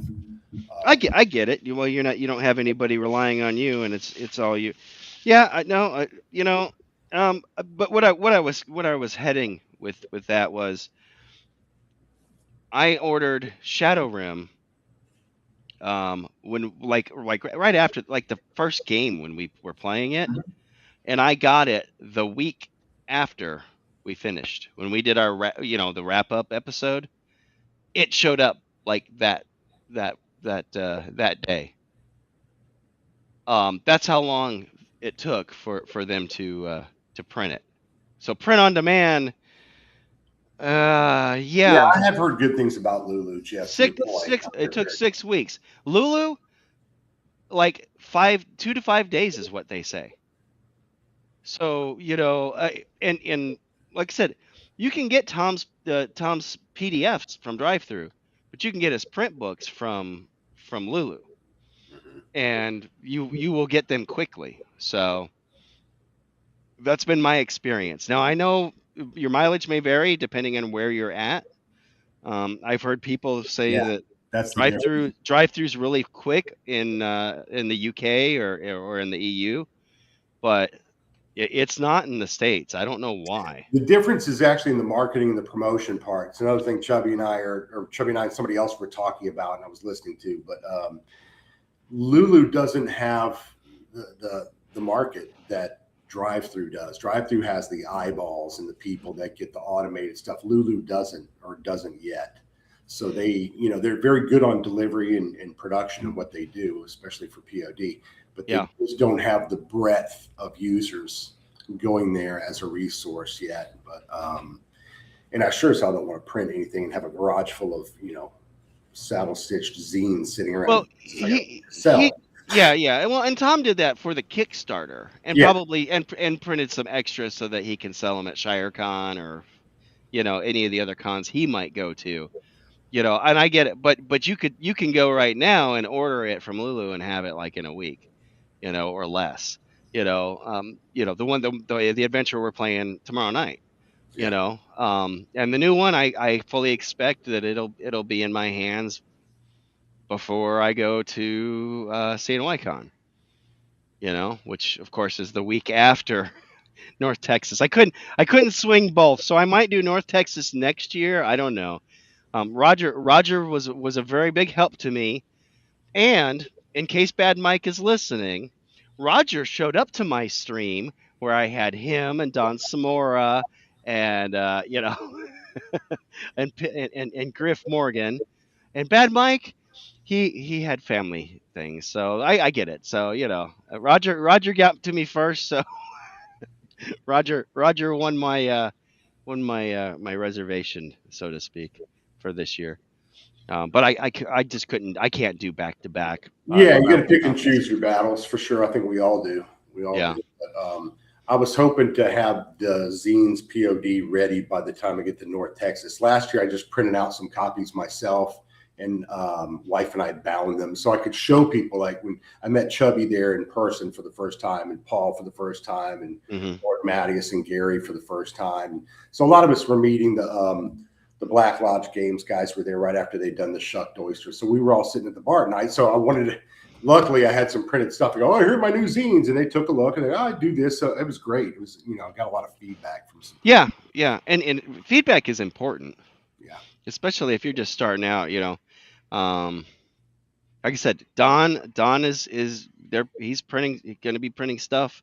The Troll Lords are going to be, eventually opening up to printing for other stuff.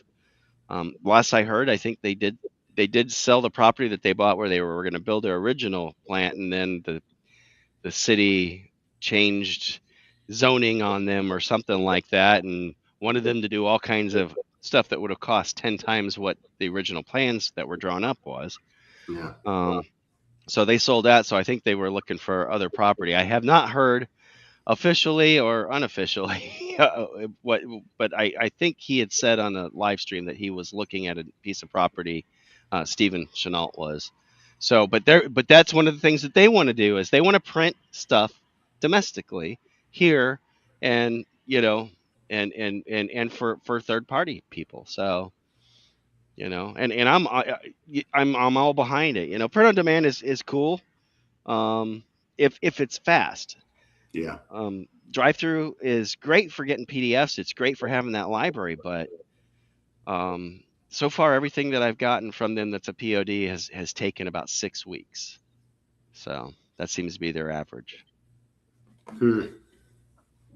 So not saying you shouldn't do it, but you should also look at the other two as an option.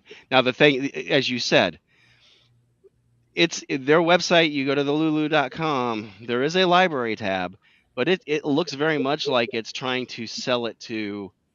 They're trying to sell it to you as an independent trying to publish your own stuff, as opposed to somebody that's a consumer trying to go in and buy it. You can search for stuff through that, but you have to navigate your way to it. It's not as intuitive, and maybe they really should have a almost a different website just for that, just for the people that would be buying your products instead of, you know what I'm saying? Yeah. I do have a blog or a website, and I have the license with drive-through, so I can sell them that way as well. The zines and some of the supplements and things I have on there that are $2, that kind of stuff. But I haven't pushed it real hard. I mean, look, I work a day job, and this is very much hobby stuff for me. I'm not expecting to make dozens of dollars a year. So, not expecting to make dozens. Well, Cam. Yeah. Well, yes. Yeah, I'm sure you've got some more questions. I've been hogging it now for a little bit, and I know you have a time you like to get out by. So go ahead. Well, actually, I was going to ask him about what he was working on, and you already did. So you kind of stole my question, but that's okay. That's fine. I'm sorry. Well, I will tell you, Cam, not that you asked, but kind of related to what we're talking about with the work. The people that don't know me or haven't seen any of my stuff or seen any of the play tests we've done with some of my adventures and things. So I've done like 2 50-page zines. One is called Warlord. It's Knights and things. Both of them are for Shadow Dark. Okay. And it has simple rules for jousting within Shadow Dark in it. It has lots of tables. It has lots of ideas. For more in classes, I have a Knight Lancer class, which is we have all these knights in these fantasy games, and how many of them really joust? One of the most basic things we associate with knights, and there's no horses hardly ever. Everybody's walking from dungeon to dungeon, which is ridiculous to me. The first little amount of money your players get, the first thing they probably would really want to buy are mounts, so they don't have to walk everywhere. Yeah. So yeah, there's all kinds of rules in Warhorse, not just for war horses, but also for using mules and the different types of horses. There's Rounceys and Palfreys and Coursers and Destrier and what's the difference in them, and using carts and wagons and all that kind of jazz. But anyway, you get to the end of the piece, and there's also equine magic and equine gods and things related to horses and so forth. But when you get to the end, there's what I call the one shot. Well, I found out when we started playing it with the guys, it was like, this is more like a mini campaign that could go on for 3 months pretty easily. Yeah, there you go. There's Warhorse there. Okay. Dungeons and Dyslexia did a pretty good video with me reviewing the piece some time ago. Okay, see, I like this. I like first of all, I think zines are cool because it's very old school style, and I like that. And I like the idea of being able to take a game system or maybe multiple game systems, because a lot of them are compatible, through OSR kinds of principles and things, where you do explore something like this. And clearly you're delving into mounts and classes related to mounts, and then other things like you said, like pack animals and such. That's cool. I like that kind of drop-in module. So someone could say, hey, this is something that interests them for whatever reason. And we've had a guest on that did some jousting stuff. For example, he Full Metal Tilt. Yeah, sure. Yeah, Travis, he's in the chat. Yep. Yeah, And he was at North Texas yeah. last year. I didn't get to play it, but I would like to play it very much. Now, his, as I understand, is a much more detailed version of a joust where you're picking the target and, you know, aiming your lance and all that. And Travis can say in the comments or whatever, but right, yeah, he ran a little sample of it for us. that's right, yeah. And yeah. I've watched him on a lot of other videos as well. So mine is a little bit different. It's a much more simplified version of, and mainly for a field joust, which is an honorable affair. We're using blunted lances and so forth. Sure. But you can also, you know, do the deadly version as well. And yeah. I'm sorry, go ahead, Cam. No, I was just saying, I really love that drop-in kind of subsystem or supplement that, you know, you can delve into a topic, you know, within this. And kind of related to what we were saying about first edition, you know, there are these little bits and pieces of things that we've never explored. I've never explored in a game. And so I really like that when what's going on just generally in the, you know, the ecosystem, I guess. Well, I told you earlier about the Napoleonic stuff. So it turns out my college degrees, bachelor's and master's, are both in history. Once you understand that history is my jam, so my whole philosophy in writing and publishing this stuff is I take the historical perspective. I'll go look at the 100 Years' War or the Albigensian Crusade, right? Or some other part of Falchions. I'm sorry? Falchions. Yeah. My weapon series, right, on other extended weaponry for Shadow Dark and so forth. But I'll take a historical starting place, sometimes a literary one, and then I will go ahead and apply the magic and the monsters and all the things of in this case, Shadow Dark, because there's so many great ideas to pull from history as opposed to me writing or rewriting the same old tropes. Right. The second zine is like that too. It's called Saints of the Shadow Dark. And, you know, if you look at the core book, well, you have Saint Taragnus, you have Saint Idris, you have a handful of saints in there, but this has light saints and it has dark saints. And most of the saints are associated with one of the gods that are listed in the core rules of Shadow Dark. Okay. But there's also spells here, there's magical items, there's holy sites.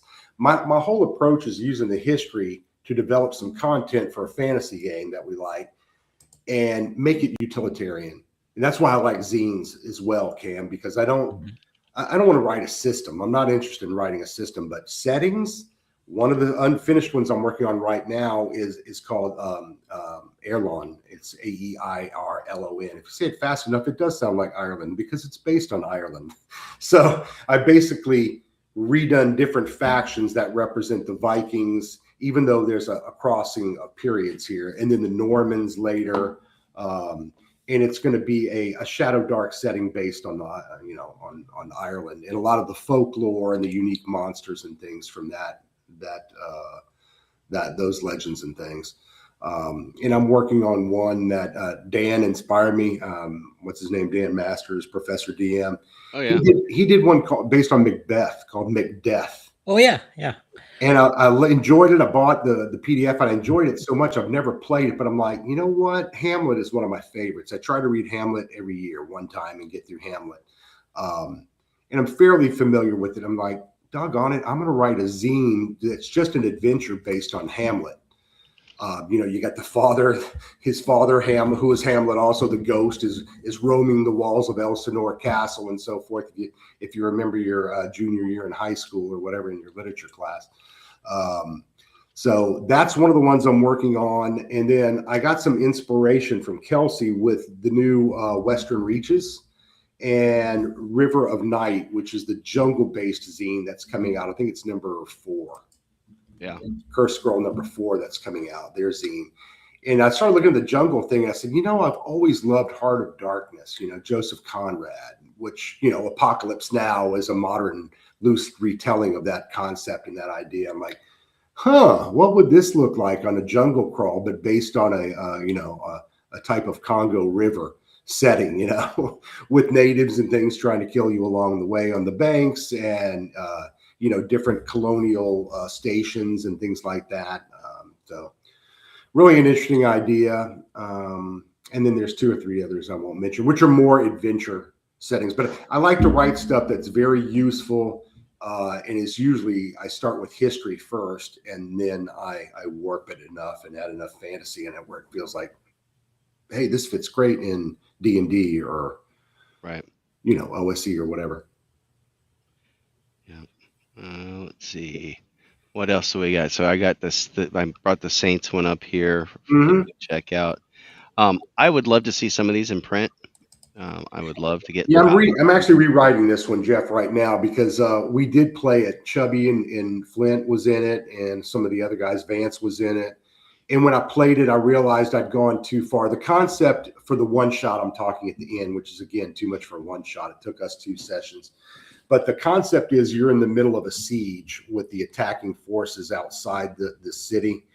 And they have a siege mine that's going underneath about a half mile. And you're going to enter the city, and you've been hired to try to find another subterranean route underneath the city for the invading army to get in before they can counter siege and break into the siege mine, cut you off, and then you're lost. So, and then it's like an upward dungeon delve. You're coming in low, and then you're going up high to try to get into the city and make it back out again to bring the information back to survive and keep anything you find and tell them how to get in. So, but I had too much lore up front, and I had to, it's like a lot of writers, you fall in love with your own stuff, and you're like, after looking at it a couple of months, I'm like, I don't need that part. I can trash that whole part. That's too much. I don't need this. I don't need that. So, yeah, I am redoing it. And if you've already bought it through drive-through, you will get a notice that I've revised it. You updated it, yeah. Yeah, and right now I do a print version of each of these too, so you don't have all the color problems if you're just ripping it off on your home printer and you don't want to suck up all your green ink or all your blue ink or all your black for that matter. You do it yourself. You suck up all the Exactly. Yeah. What? So I got to ask, because I saw this and I'm like, what is this? So I played with a couple of ideas here in Saints. I did not do really fighter classes. I have 3 what I might call support classes: the Legate, the Penitent, and the Errant. And they're all slightly different. The Legate is because I was reading about, again, the Cathars in southern France and the Albigensian Crusade. And that famous quote about kill them all, let God sort them out. We've all heard it, right? It was on airborne shirts back in the day, and it looked real cool. That actually comes from a papal legate. I forget his name, but he was in, and I forget the name of the city off the top of my head, in southern France. It was the first city they went to in the crusade. And the city had been very cruel to the attackers. They were making fun of them and mooning them and taunting them and giving them a hard time. So when the papal legate got there, he told the French crusaders, who were attacking other Frenchmen, they're like, well, my lord, we don't know which ones are Albigensians, which ones are Cathars, and which ones are good Catholics. And his response was, kill them all. God will know his own. So that was the response from the legate. So I was like, well, that's pretty good. I need a character based on that. So a legate, basically, and it's also the same if you know your Roman history, a legate is a diplomat who is also has the official seal of approval from the emperor or the king or the pope or excuse me, whoever your authoritarian character is in your setting. And people are afraid of that person. It's almost like the Inquisition has come to town. He's not an inquisitor, but he's a diplomat. He's part diplomat. He's part spy. He's going to be very educated. But I gave him some charisma-based skills and experimenting with that. And in the end, I don't know, a year from now, I may go, oh, I hate that now. I wish I'd never done it. Or I may go, oh, this took a weird because he's not a spellcaster. He can fight, but he's not a really great frontline fighter either. If somebody, I was curious about, because I saw that and I'm like, I don't know that word. My problem, Jeff, is because I'm a history guy. There's 2 things I don't like about these games, about D&D, let's just say, and all the things like D&D. I don't like ancestries and races because I don't think there would be tolerance among the races. I don't think dwarves and elves and half-orcs and goblins would be in the same party without slaughtering each other, because that's the way their races work. And I base that on how human beings have behaved for 2 million years. Yeah. One thing they still don't get along. No, we're tribal. We break up and we do warfare really, really well as a species. So you mix all those others in there. In fact, this is one of mine on my channel. I'm going to do a longer talk on, and people may just think I'm nuts. That wouldn't be the first time, but I just think your campaign and your game has to have intolerance. Intolerance is a good thing. I don't mean real intolerance. I mean in your game. If you like in my Shadow Dark game I ran last night, there's 2 goblins, there's 2 half orcs, there's a halfling, and 1 human. I don't know what setting does that exist in where goblins and and half orcs wouldn't even get on. A half orc is an outsider in any world. You think yeah. orc is Well, and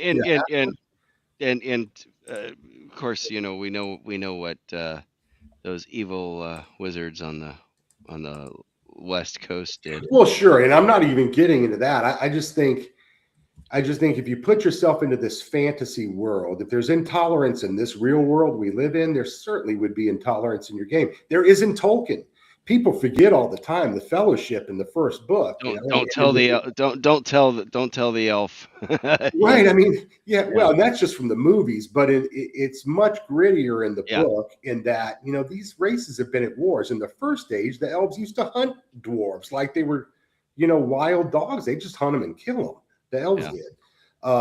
So there's a lot of back history there. And the Fellowship is not the norm. It's the exception that they did make it work, that Gandalf and Elrond made it work with elves and humans and dwarves. Oh, and these halfling things that we didn't even know were around, by the way. We'll throw them in the group too.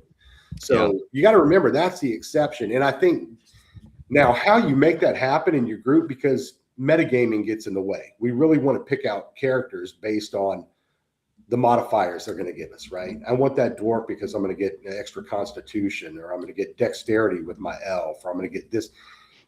And that's playing a character sheet. And I wish we didn't do that, but I wish we didn't min-max, but people do that. I would much rather role play and know that my character, without writing a big backstory, has some baggage with that particular race, right? And they have a beef with that clan or with that race or that tribe, and then play it, Yeah, and that's the thing. It's like they're trying to erase what makes we have supposedly we're supposed to be more enlightened, but yet if you forget history, you're destined to repeat it, right? Isn't that sure. And then there's also history doesn't and we talk about this on Babylon 5 all the time because Straczynski likes to do a lot of callbacks to real world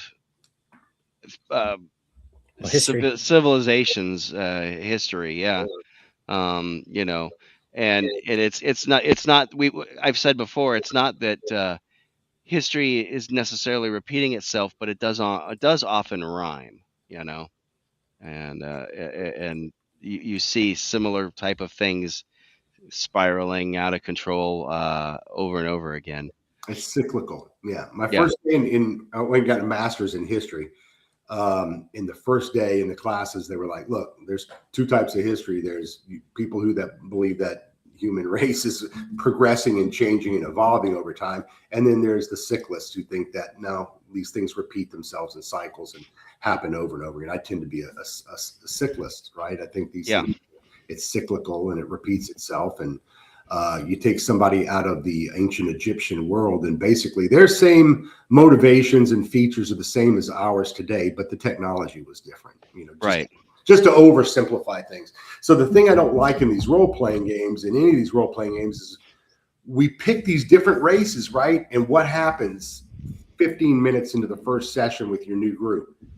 They all become humans. You forget that they're even different, that they look different, that they act different. They just act like humans. They all become humans with different colored hair or something. That's it, right? Yeah. But I got the benefits. I got the extra +2 for that race, or I got this for spellcasting because I'm an elf or whatever. Right. So there's nothing. I don't mean to make fun of it, because some people are just having fun. They don't want to think that heavily about it. I think my curse is because I come from the history side. I like to think you like the accuracy. You want to be. Is it accurate? I don't even know if it's accurate. I can't sit there and go, well, that's the way it is in the real world. That's the way it should be in the fantasy world. I think maybe logic. Maybe it's the logic of it. Possibly. Well, I love exploring these ideas. Going back to original D&D, I mean, Gary and Dave Arneson, really tried to build in these racial differences, into the mechanics. Dwarves could only do this or that, because it was, a human-based world, and they were the demi-humans, right? They were all race different. Class also, yeah. You Right, could be a dwarf cleric or an elf, whatever. You just were these things, and you had these abilities. Humans, right? Whatever. But today that causes people to get the vapors. It's like, oh my gosh, how can a fairy creature be not be a diverse human? And it's and a lot of it also is video games. The effect of video games. It's not a bad thing. It just is what it is. A lot of younger people who grew up with video games are used to picking their character and optimizing it, and within the the mechanics of the way a video game works, and so they take that thinking into a role-playing game, or heaven forbid, playing themselves as a insert race. Which drives me nuts. Interestingly enough, sorry, this is a little bit of a tangent. I had the misfortune of playing some games with more than one psychologist, PhD student.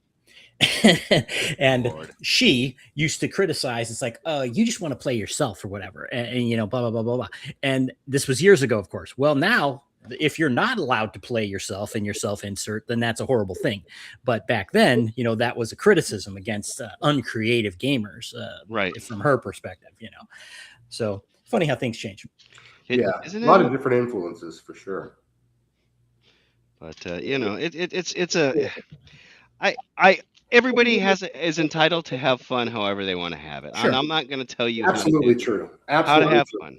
If you're having fun, you're doing it right. It can come off as a know-it-all crank sometimes, I'm sure, to some people. And a lot of us grognards, I don't mean to, I'm not telling people they're doing it wrong. I'm just trying to go, try it my way. It could be so much more, fun or better for you. But, at the end of the day, you're right. I let people play however they want to play. And I might play in their game and accept their rules. They're running the game. And I'm going to have a good attitude and play the way that game is meant to be played. Yeah. Right. Well, I'm sorry, go ahead. I was going to say, but for me, the stuff that I write and all that, I definitely have an opinion and a point of view. And I don't have a huge following. I think I'm approaching 700 subscribers or whatever, and I'm thrilled about that. I appreciate all of them. But I think there is a small niche of a niche within our hobby of people that kind of like that approach, my approach to it, because I beat to death historical stuff. I did a video recently on lighting in Shadow Dark Beyond the Torch and other options and things. And is it really going down a rabbit hole? Of course it is. But I would rather that I look at this is the little bit I can give to friends and people in the hobby, right? Let me throw some ideas that you can always say no and trash them and not use them at all. But you might go, oh, that was pretty cool. I like that idea for that light source. And you know what? I'm not going to use a tallow candle because it could be made with grease, animal grease. That was a great video. Because that's how they made them in the Middle Ages. Do you really want to go through a dangerous dungeon? Smell bacon. You smell delicious. Smelling bacon's grease smell. You think that's going to attract monsters? Damn straight, it's going to attract. It attracts my two furry monsters that live with me. So. Right. And maybe me and my wife and everybody else for that matter. Yeah. So you could almost guarantee that. There's the old joke. You remember the commercial, the McDonald's commercial, where there's a bear that's trying to lift up the car and says there is always one fry left. Yeah, exactly. Well, this brings up, you mentioned a little bit earlier that, you don't really have a lot of interest in making a new system, that you'd rather, write some content for a system or a subsystem or, like the Knights and the Horse thing. And it reminds me that that's kind of what the OGL was supposed to be about in the first place, was that, this is the system that they want everyone to play, third edition D&D, but they invited everybody to make this other kind of content. And it's, I'm not saying that having all these different systems is bad, but it does kind of become you know, just casually talking here, we've named probably 5 or 6 or 10 different games and systems we'd like to play. And we have like this wealth of stuff, but we'll never get to it, right? I mean, there's only so many hours in a day to play it. And I don't know, And maybe adulting is hard. right. And you know, it just makes me wonder, is like, has the hobby gone the wrong direction? Would it be better if it was a unified system that everyone, you know, kind of liked and enjoyed, or not? Or maybe it is good having these different systems. One of our friends, Dean and Vicky, Untold Destiny, you know, they're producing a new system, and it sounds really cool. And I do like those mechanics and things, but on the other hand, I also like content, like you mentioned, you know, and not having to choose a different system. And yeah, I agree completely, Cam. Another video I just did last week is exploring priests or clerics, priests in Shadow Dark, clerics everywhere else, you know, and this idea of, you know, okay, I'm going to be the cleric or I'm going to be the priest. Well, I've got to get cure wounds because I'm a freaking heal bot. You know, that's all I can offer to everybody. Once in a while, I'll swing my mace. That is just such a lame idea, in my opinion. There's so many, you know, you put a party together. You put together a company, a group of adventurers, right? And they all bring something to the table. Well, I know one thing. A paladin, let's say, and I can't stand paladins. We'll talk about that class on some other night. But if you're playing a paladin, if you're playing a cleric or a priest, and maybe a few other classes, those classes have more conviction about what they're doing and have sworn oaths and taken, you know, vows that they're going to live a certain way, and they're going to teach, and they're going to spread a message about what they do and how they do it. Flint Fireforge and I, one night, we were, you know, because we'd put characters together and do a one-shot some nights with the guys on Monday night on our live stream, and we found we were both playing priests, except for his god was Memnon and mine's Madeira the Covenant. Well, how are we supposed to rectify that at the table? You know, where one's chaotic and one's lawful, one's really pretty damn evil, and one's pretty good, you know. And it was fun. We sniped at each other all through the way and made comments, but we had a truce, right? But how does that play out when you have different alignments within the, should you even have them in the group? That's like my thing with, you know, a half orc. You know, well, a half orc is an outsider in my world. In any setting, in the city, he's unwanted. He's not wanted in the orc world. He's not wanted in the human world for sure. You know, how did that half orc come into being? It was probably a product of a forcible sexual situation, Right? As you know, shocker for anyone who hasn't looked at human history, but The unfortunately, Mongols, the Mongols did it. I mean, Mongols. How about good Christians all through Western civilization in the 100 Years' War or any other war we want to pick? You know, these things are, you know, are awful, but put them in our fantasy game. So how would I play that character when everybody hates me and nobody wants me alive? You know, right. And I don't want to go off on a crispy 4D thing, but I think it makes role playing a lot more interesting if you understand that setting with your GM and you talk about it. And if you're playing a warlock doesn't fit in anywhere. I mean, if people know you're a warlock, you know, or you're an assassin, you go up to your group, hi, I'm an assassin, I'm Jody. You tell people you're an assassin. You know, there some of this stuff gets turned into almost like a ludicrous board game. And people don't think about all the really rich stuff that's just sitting there that if you wanted to role play this, you could have a lot more fun with. See, the one class I'm really fond of that I kind of like the lore behind sorcerers, and I don't understand why somebody are like, a lot of people are just like, oh, we'll just play a wizard, and it's like, no, a wizard is a scholar. A sorcerer has an innate ability that they had to learn to master so that they didn't blow themselves or their families or their little village up, you know. I see warlocks getting a lot of hate there, Jeff. Sorry, from Edgelord King. Well, let me balance it out. I'll just say that I hate sorcerers. I'd rather have warlocks. How about that? I think warlocks are interesting. The first warlock I ever ran GM and ironically in Shadow Dark, she's playing a warlock again. And I just did a video on warlocks also, if you want to watch that. But the idea of the patron, you know, but it's going to be evil. It's going to be an evil patron. You know, how are you a warlock and you go tell people, well, I sold my soul to Beelzebub over here, but he's giving me some great spells, you know. Oh, great. That works. Come on, that's join an us. uncomfortable conversation in the tavern with the rest of the casual travelers passing through town for the night. You know? Yeah. But that's okay. I mean, I think that's you know, back to Cam's point, we can talk about, you know, modifiers and min-maxing that stuff all night, but whatever. I would rather talk about the color and the role playing and really digging into my class and understanding if I'm the priest. I am more than that, but I also have to stand for stuff and risk myself from time to time, and maybe I have to sacrifice my life for something I believe in. Now, the thief ain't going to do that. The fighter, former soldiers, probably not going to do that. The ranger may not. A lot of other classes may not do that. And the only reason I say I hate paladins is because I think it's just stupid. They can get a mythical beast, you know, by, you know, doing the bewitched thing. And so it's supposed metagamey nonsense. It was because people wanted to be spellcasters and awesome fighters at the same time. Well, and that's part of the what's the proper word, where the watering down, I guess, is a good way to put it, of all of stuff in D&D. It's like you used to have, you know, your fighter is the one that's swinging the sword, your mage is the one that's casting the spells, and the sorcerer was just a class of, or was just a level of mage.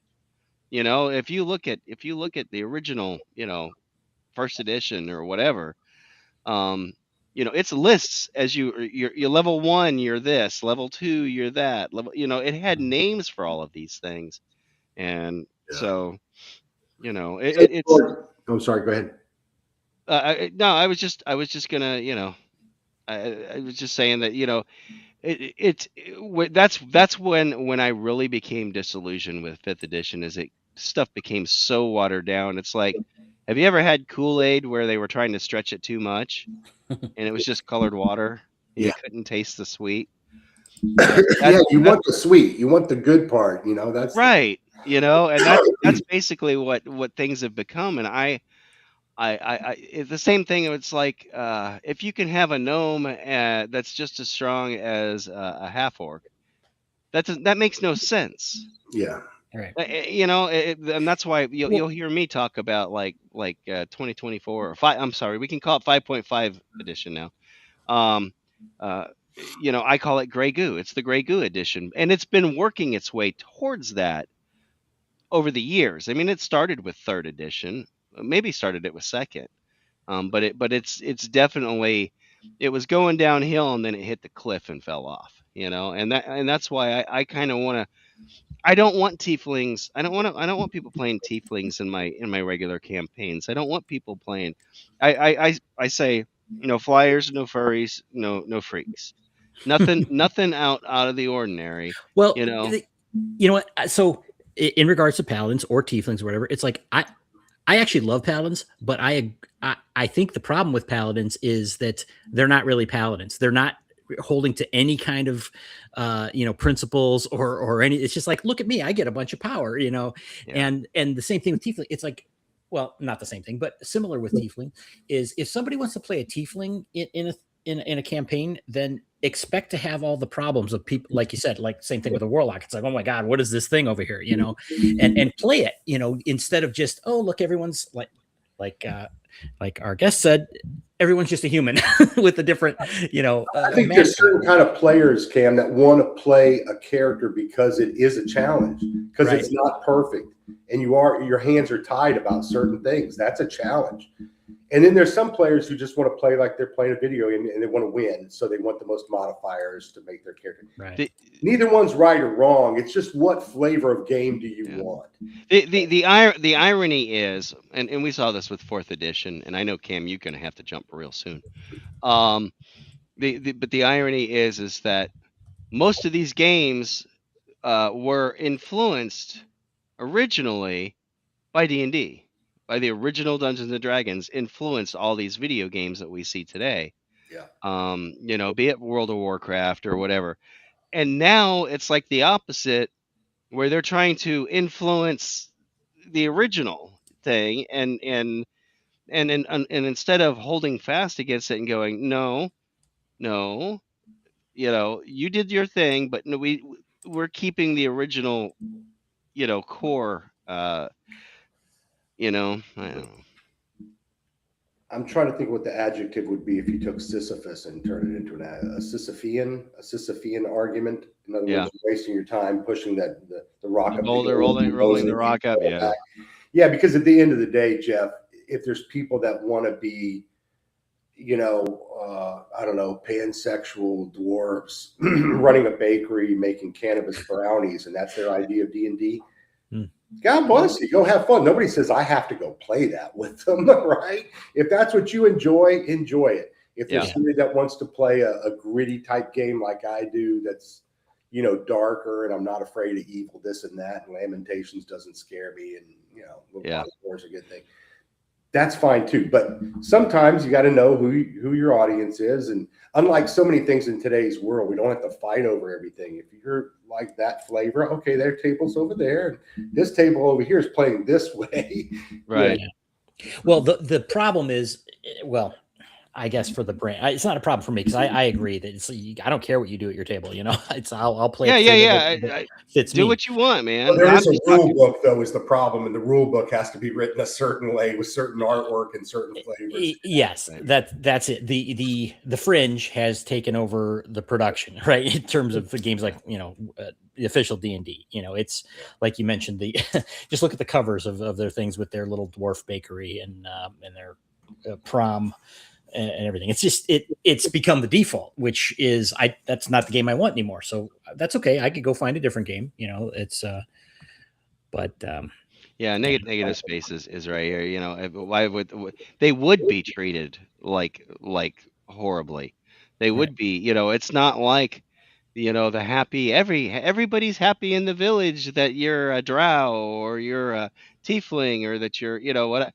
You're going to be targeted. You want to play something outside of the norm, it can create interesting things for the other players too, because it's like, let's say, they did run across this tiefling and it is different, and they have proven themselves to them, and now, but it's like, well, now this outsider is going to be acting on the default, which is, hey, tieflings are evil, and now the rest of the party has to deal with that, in some kind of reasonable way, because you don't want to betray your friend, that's done this. It could create interesting things, but nobody wants those interesting things. They just want, I want no challenge whatsoever. I want the stats for it. I want all the benefits and none of the negatives, all the pluses and none of the minuses.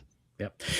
I'm sorry. On that note, I do have to jump because I have another show starting in 3 minutes. What's going on? What's going on the show tonight, Cam? Top Lofty Lounge. We're doing Star Trek technology. We stumbled into a controversy last week about transporters and replicators, so we're gonna delve into that a little bit and have a fun discussion. So after this show ends, come join us. And that will be on Sci-Fi Snob. Do I have where's my little cheat sheet here? While you're finding that, I will say thank you very much, Erudite, for coming on. I enjoyed it, man. Come play with us sometime. I will be happy to. Thank you very much. Thanks. All right. Take care, Cam. All right. Okay, now we can talk about Cam. Yeah. He's out. So, Hey, I don't know. I know we were talking about a lot of stuff, but I saw in the comments a few minutes ago, different guys were commenting about titles. Yeah. And I don't know where you land on those, but the only way I've used titles in all the years I've played these games is just by writing it occasionally on my character sheet. When I go up a level, I have to go find the title name. I have never once ever used a title for anything or used a title in a, Michael at Chthonic Musings was saying, why would your thief, was his example, why would your thief go, hi, I'm Cutthroat, Bob, Why would you use these titles with some of these classes? I mean, I get it. I know it's built around the knight primarily, and a page and a squire and so forth, and a knight banneret, and even some of those are true only to some countries and things, but I don't think it works for all classes. Somebody else, I think Travis was saying, give me back titles. I want titles back if I understand. Yeah, Travis is the one that's Travis Faber. That's a good pot stirring topic for another night. How about titles? I should bring Travis. We need to have you come on and have a discussion again. As soon as you're finished with everything, because I know I think he's got all the PDFs out. Yeah, and I think we're just waiting on the print proofs or something like that. So I'd love to have an update on everything that's going Hey, on. Dan, I see your comment there about thieves using titles in the guild to discern. That reminds me instantly, and I haven't mentioned it before. There's an author, Christopher Buhlman, wrote a book called The Black Tongue Thief, and he wrote another one called what's the other one? I'll think of it in a second, and it's about a guy during the 100 Years' War, except for the angels and the demons are real. That's a really great book too. But anyway, check out Black Tongue Thief. That's one of the best descriptions of a thieves guild in the different levels and how it's basically a scam. They get you in there, you wind up owing them money and then owing your life. And that's a great book, though. Check out Christopher Buhlman, The Black Tongue Thief. Oh yeah. There's I have such a long list of stuff to read. It keeps on getting longer because I've a buddy of mine. I mentioned this on the unboxing video that I did with the Adventures backpack. He sent me a book that I've got to read now.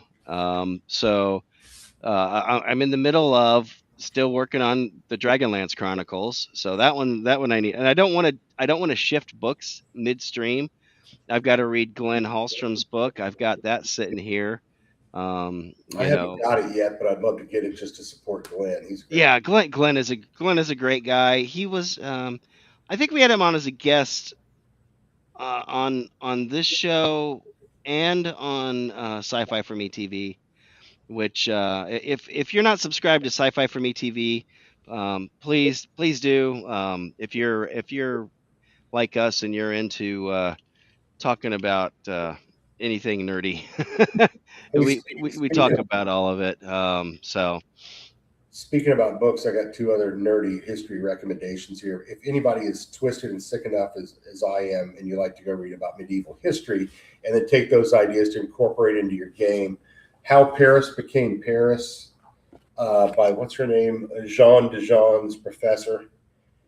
How Paris Became Paris. But it talks about all the coming from the Middle Ages, pre-Renaissance, and how Paris became the leading city in Europe and some of the concepts and things that just didn't exist and things we take for granted, like sidewalks and lighting and faubourgs or suburbs and these boulevards, and none of those things really existed before like they did after Henry IV and reforms in France. But people, the nobility riding around in carriages wearing masks for anonymity, which they borrowed from the Venetians, but they were doing it for two different reasons. Just a lot of cool stuff in How Paris Became Paris for a lot of role-playing games, not just for D&D type games.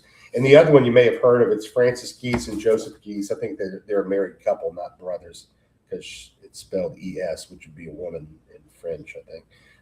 It's Life in a Medieval City. It's about the city of Troyes, which is spelled Troyes. Looks like Troyes in France. It's in Champagne.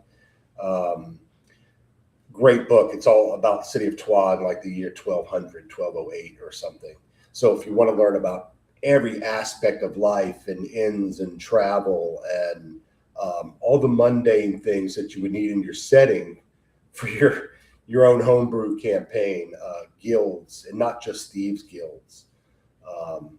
I know in my 5e campaign a couple of years ago, I had two primary guilds, kind of built on the Guelphs and not Guelphs, that's a different thing altogether. Guelphs, the Guelphs and the Ghibellines in Italy, that started in Italy and so forth. But I had one good night, Chthonic. Pro church, the main church, and another guild that was kind of pro the royal family. And anyway, I was using them like for banking and messages and things like that throughout the kingdom. Check out those two books, though. A lot of good ideas for your games. Yeah.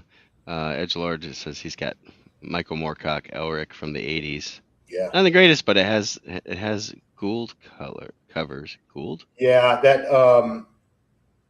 Edgelord, that cover, I can't remember the artist's name, the green one with Elric holding up the sword. You'll know it in a second. I think it was on the cover of Stormbringer, the old paperback version. It's the green one, and I forgot who the artist is. I went to his website to go buy the print one time. It was like $300. I wanted to put one in my office. I'm like, maybe I'll wait on that. Yeah, yeah. Man, that room is looking empty. Cam's not kidding. And going back to when we were talking about Death Angel Shadow, but Frazetta also did some covers for Carl Edward Wagner. Also, if you saw some, I say Wagner because I'm thinking of the composer. He was American, Wagner. Yeah, thank you, Whelan Edgelord King. I know a Wagner. And He lives He lives like a couple, about 1,600 Michael feet Whelan. that way. Yeah, Michael Whelan did the covers. Well, wherever we land, Jeff, wherever we wind up living, I'm going to get some new posters for my man space, my gaming space, so I can put some. I have been put, well, like you saw, I got my little thing, so that's going up on the wall.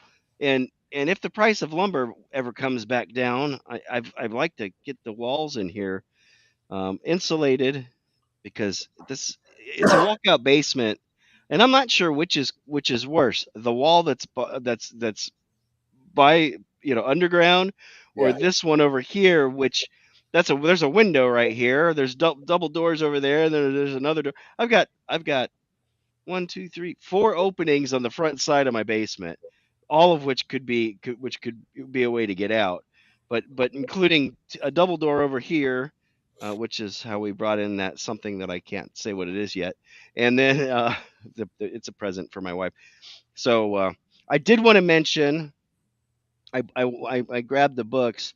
So it's Crit Heads Gaming is who we're going to have on next week, and this is the book that Oh, that's cool. actually it's a 2-part book. This is book 1 and this is book 2. I think book 2 is actually a little bit thicker, probably a higher page count. Yeah. So we're going to have the creator of that coming on with us. I actually got this from Nerd Cognito's. He did a Valentine's Day giveaway type thing. Yeah. I don't know if you see my shirt over there. Let's see here, hanging up over there. That was from the Kickstarter, or I guess it was a backer kit from Goodman Games that came in regarding Giants. I've got a video for that's going to be coming up here, and then of course tomorrow night, I would be remiss if it was literally cheaper to use aluminum studs. Yeah, okay. Thanks, Dan. We'll talk about that. I've looked at it. But tomorrow night, of course, we have coming up session 4. Dun dun dun. So we're gonna see if I can wipe you guys all out. And I did a cute little thing, because you found a couple of twin monsters. Yeah, So we're starting a big fight, I think. I think you're right, but we'll see. So any rate, look forward to that. That'll be tomorrow night. What time is that on? 7 p.m. Central.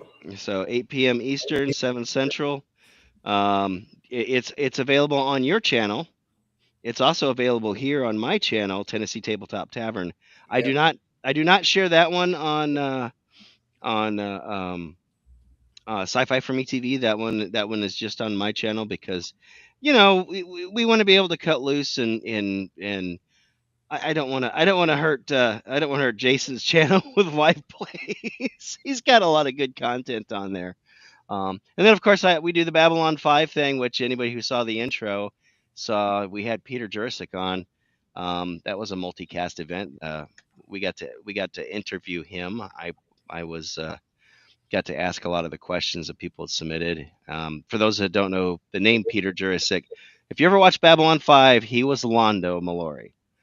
Yes, the one with the hair. I never even watched the show, and the only 2 characters I remember were him because of the costume and the hair, and Bruce Boxleitner was on. Well, and so Bruce Boxleitner is Colonel Sheridan, or I'm sorry, Captain Sheridan, and of course Peter Jurasik is Londo.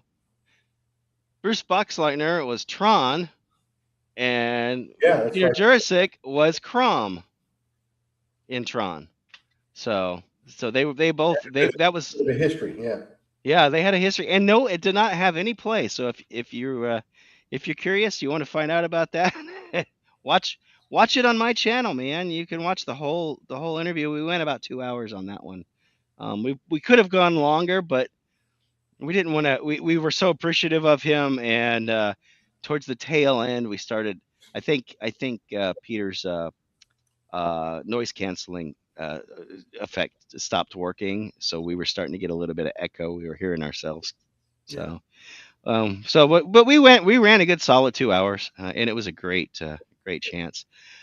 I appreciate everybody coming to chat. Like, subscribe, like and subscribe to your channel as well.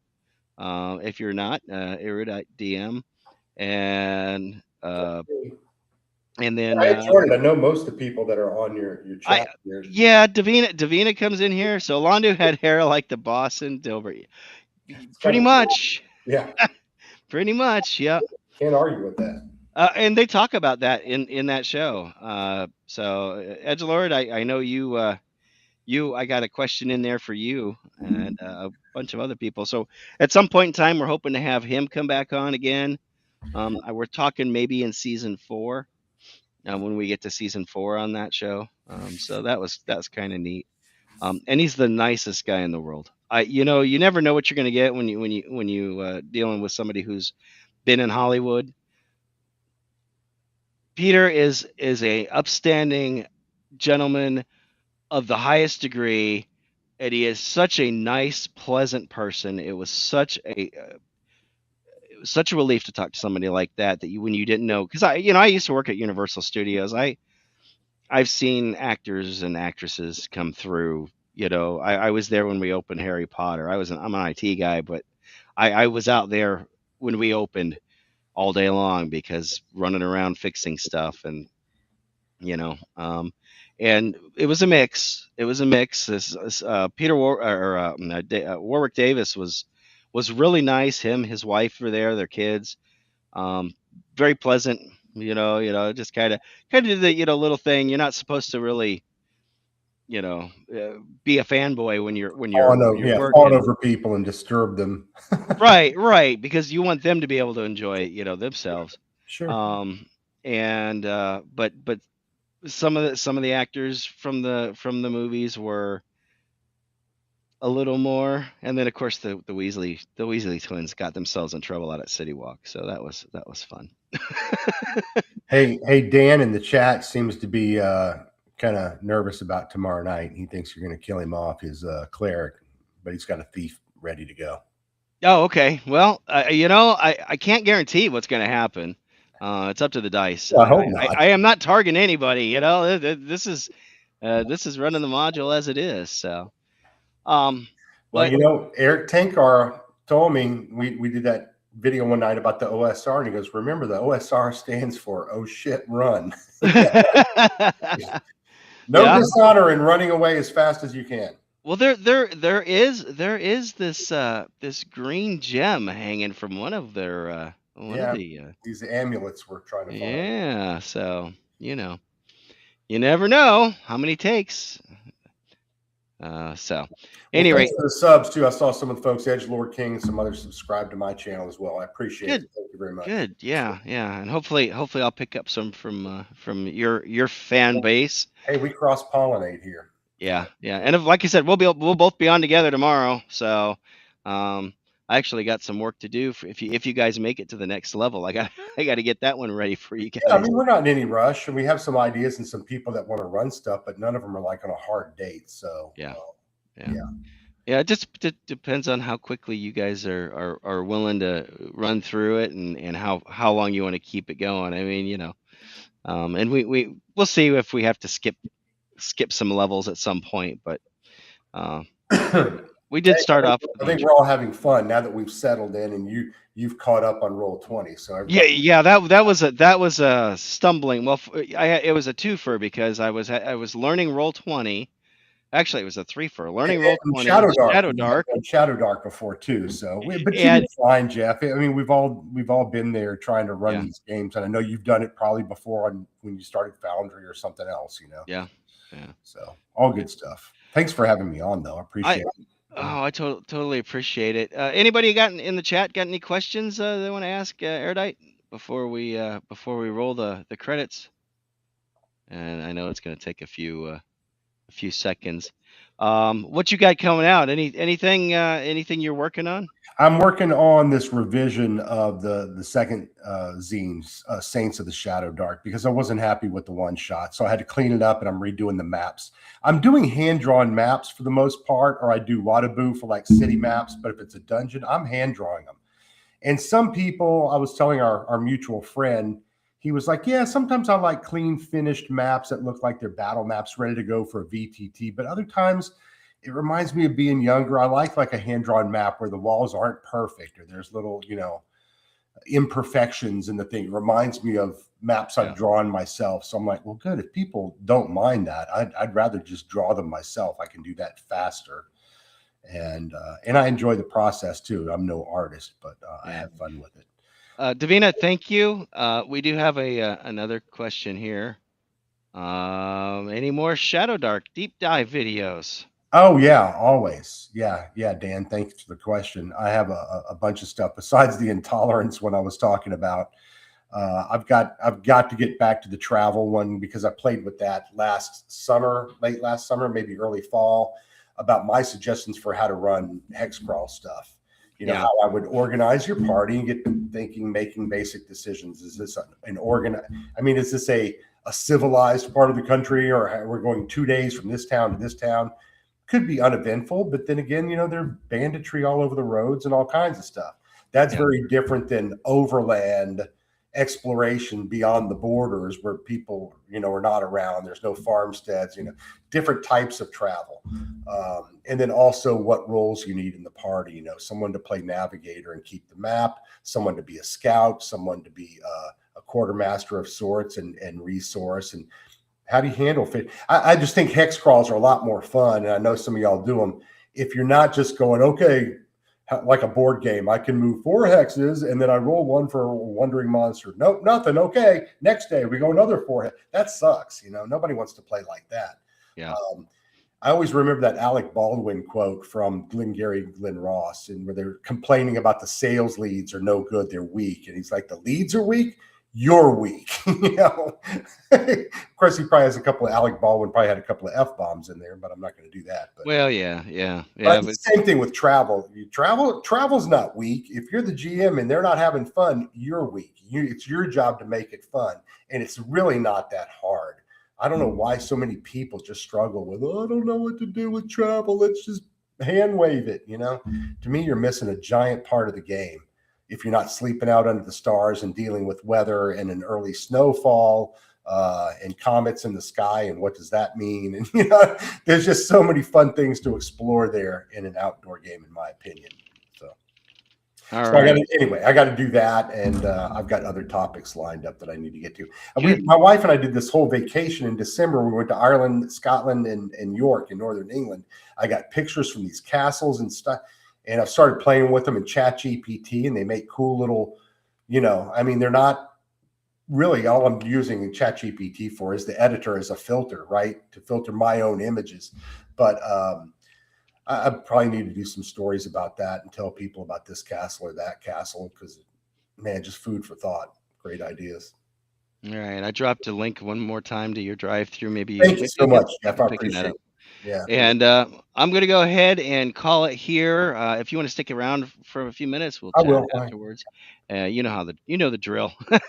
So I'm going to go ahead. Thank you, everybody, for coming. Like, subscribe before you leave. Check out Sci-Fi Snob. Check out our game tomorrow. Check out Babylon 5 on Wednesday. That's 11 p.m. Eastern, so that's a little later. So those of you on the West Coast, you can catch us live. It falls within your purview. Snob is in the western part of Canada, so he's our Canadian overlord. That's on his channel. So until then, guys, take care. We'll see you. Thank you. All right.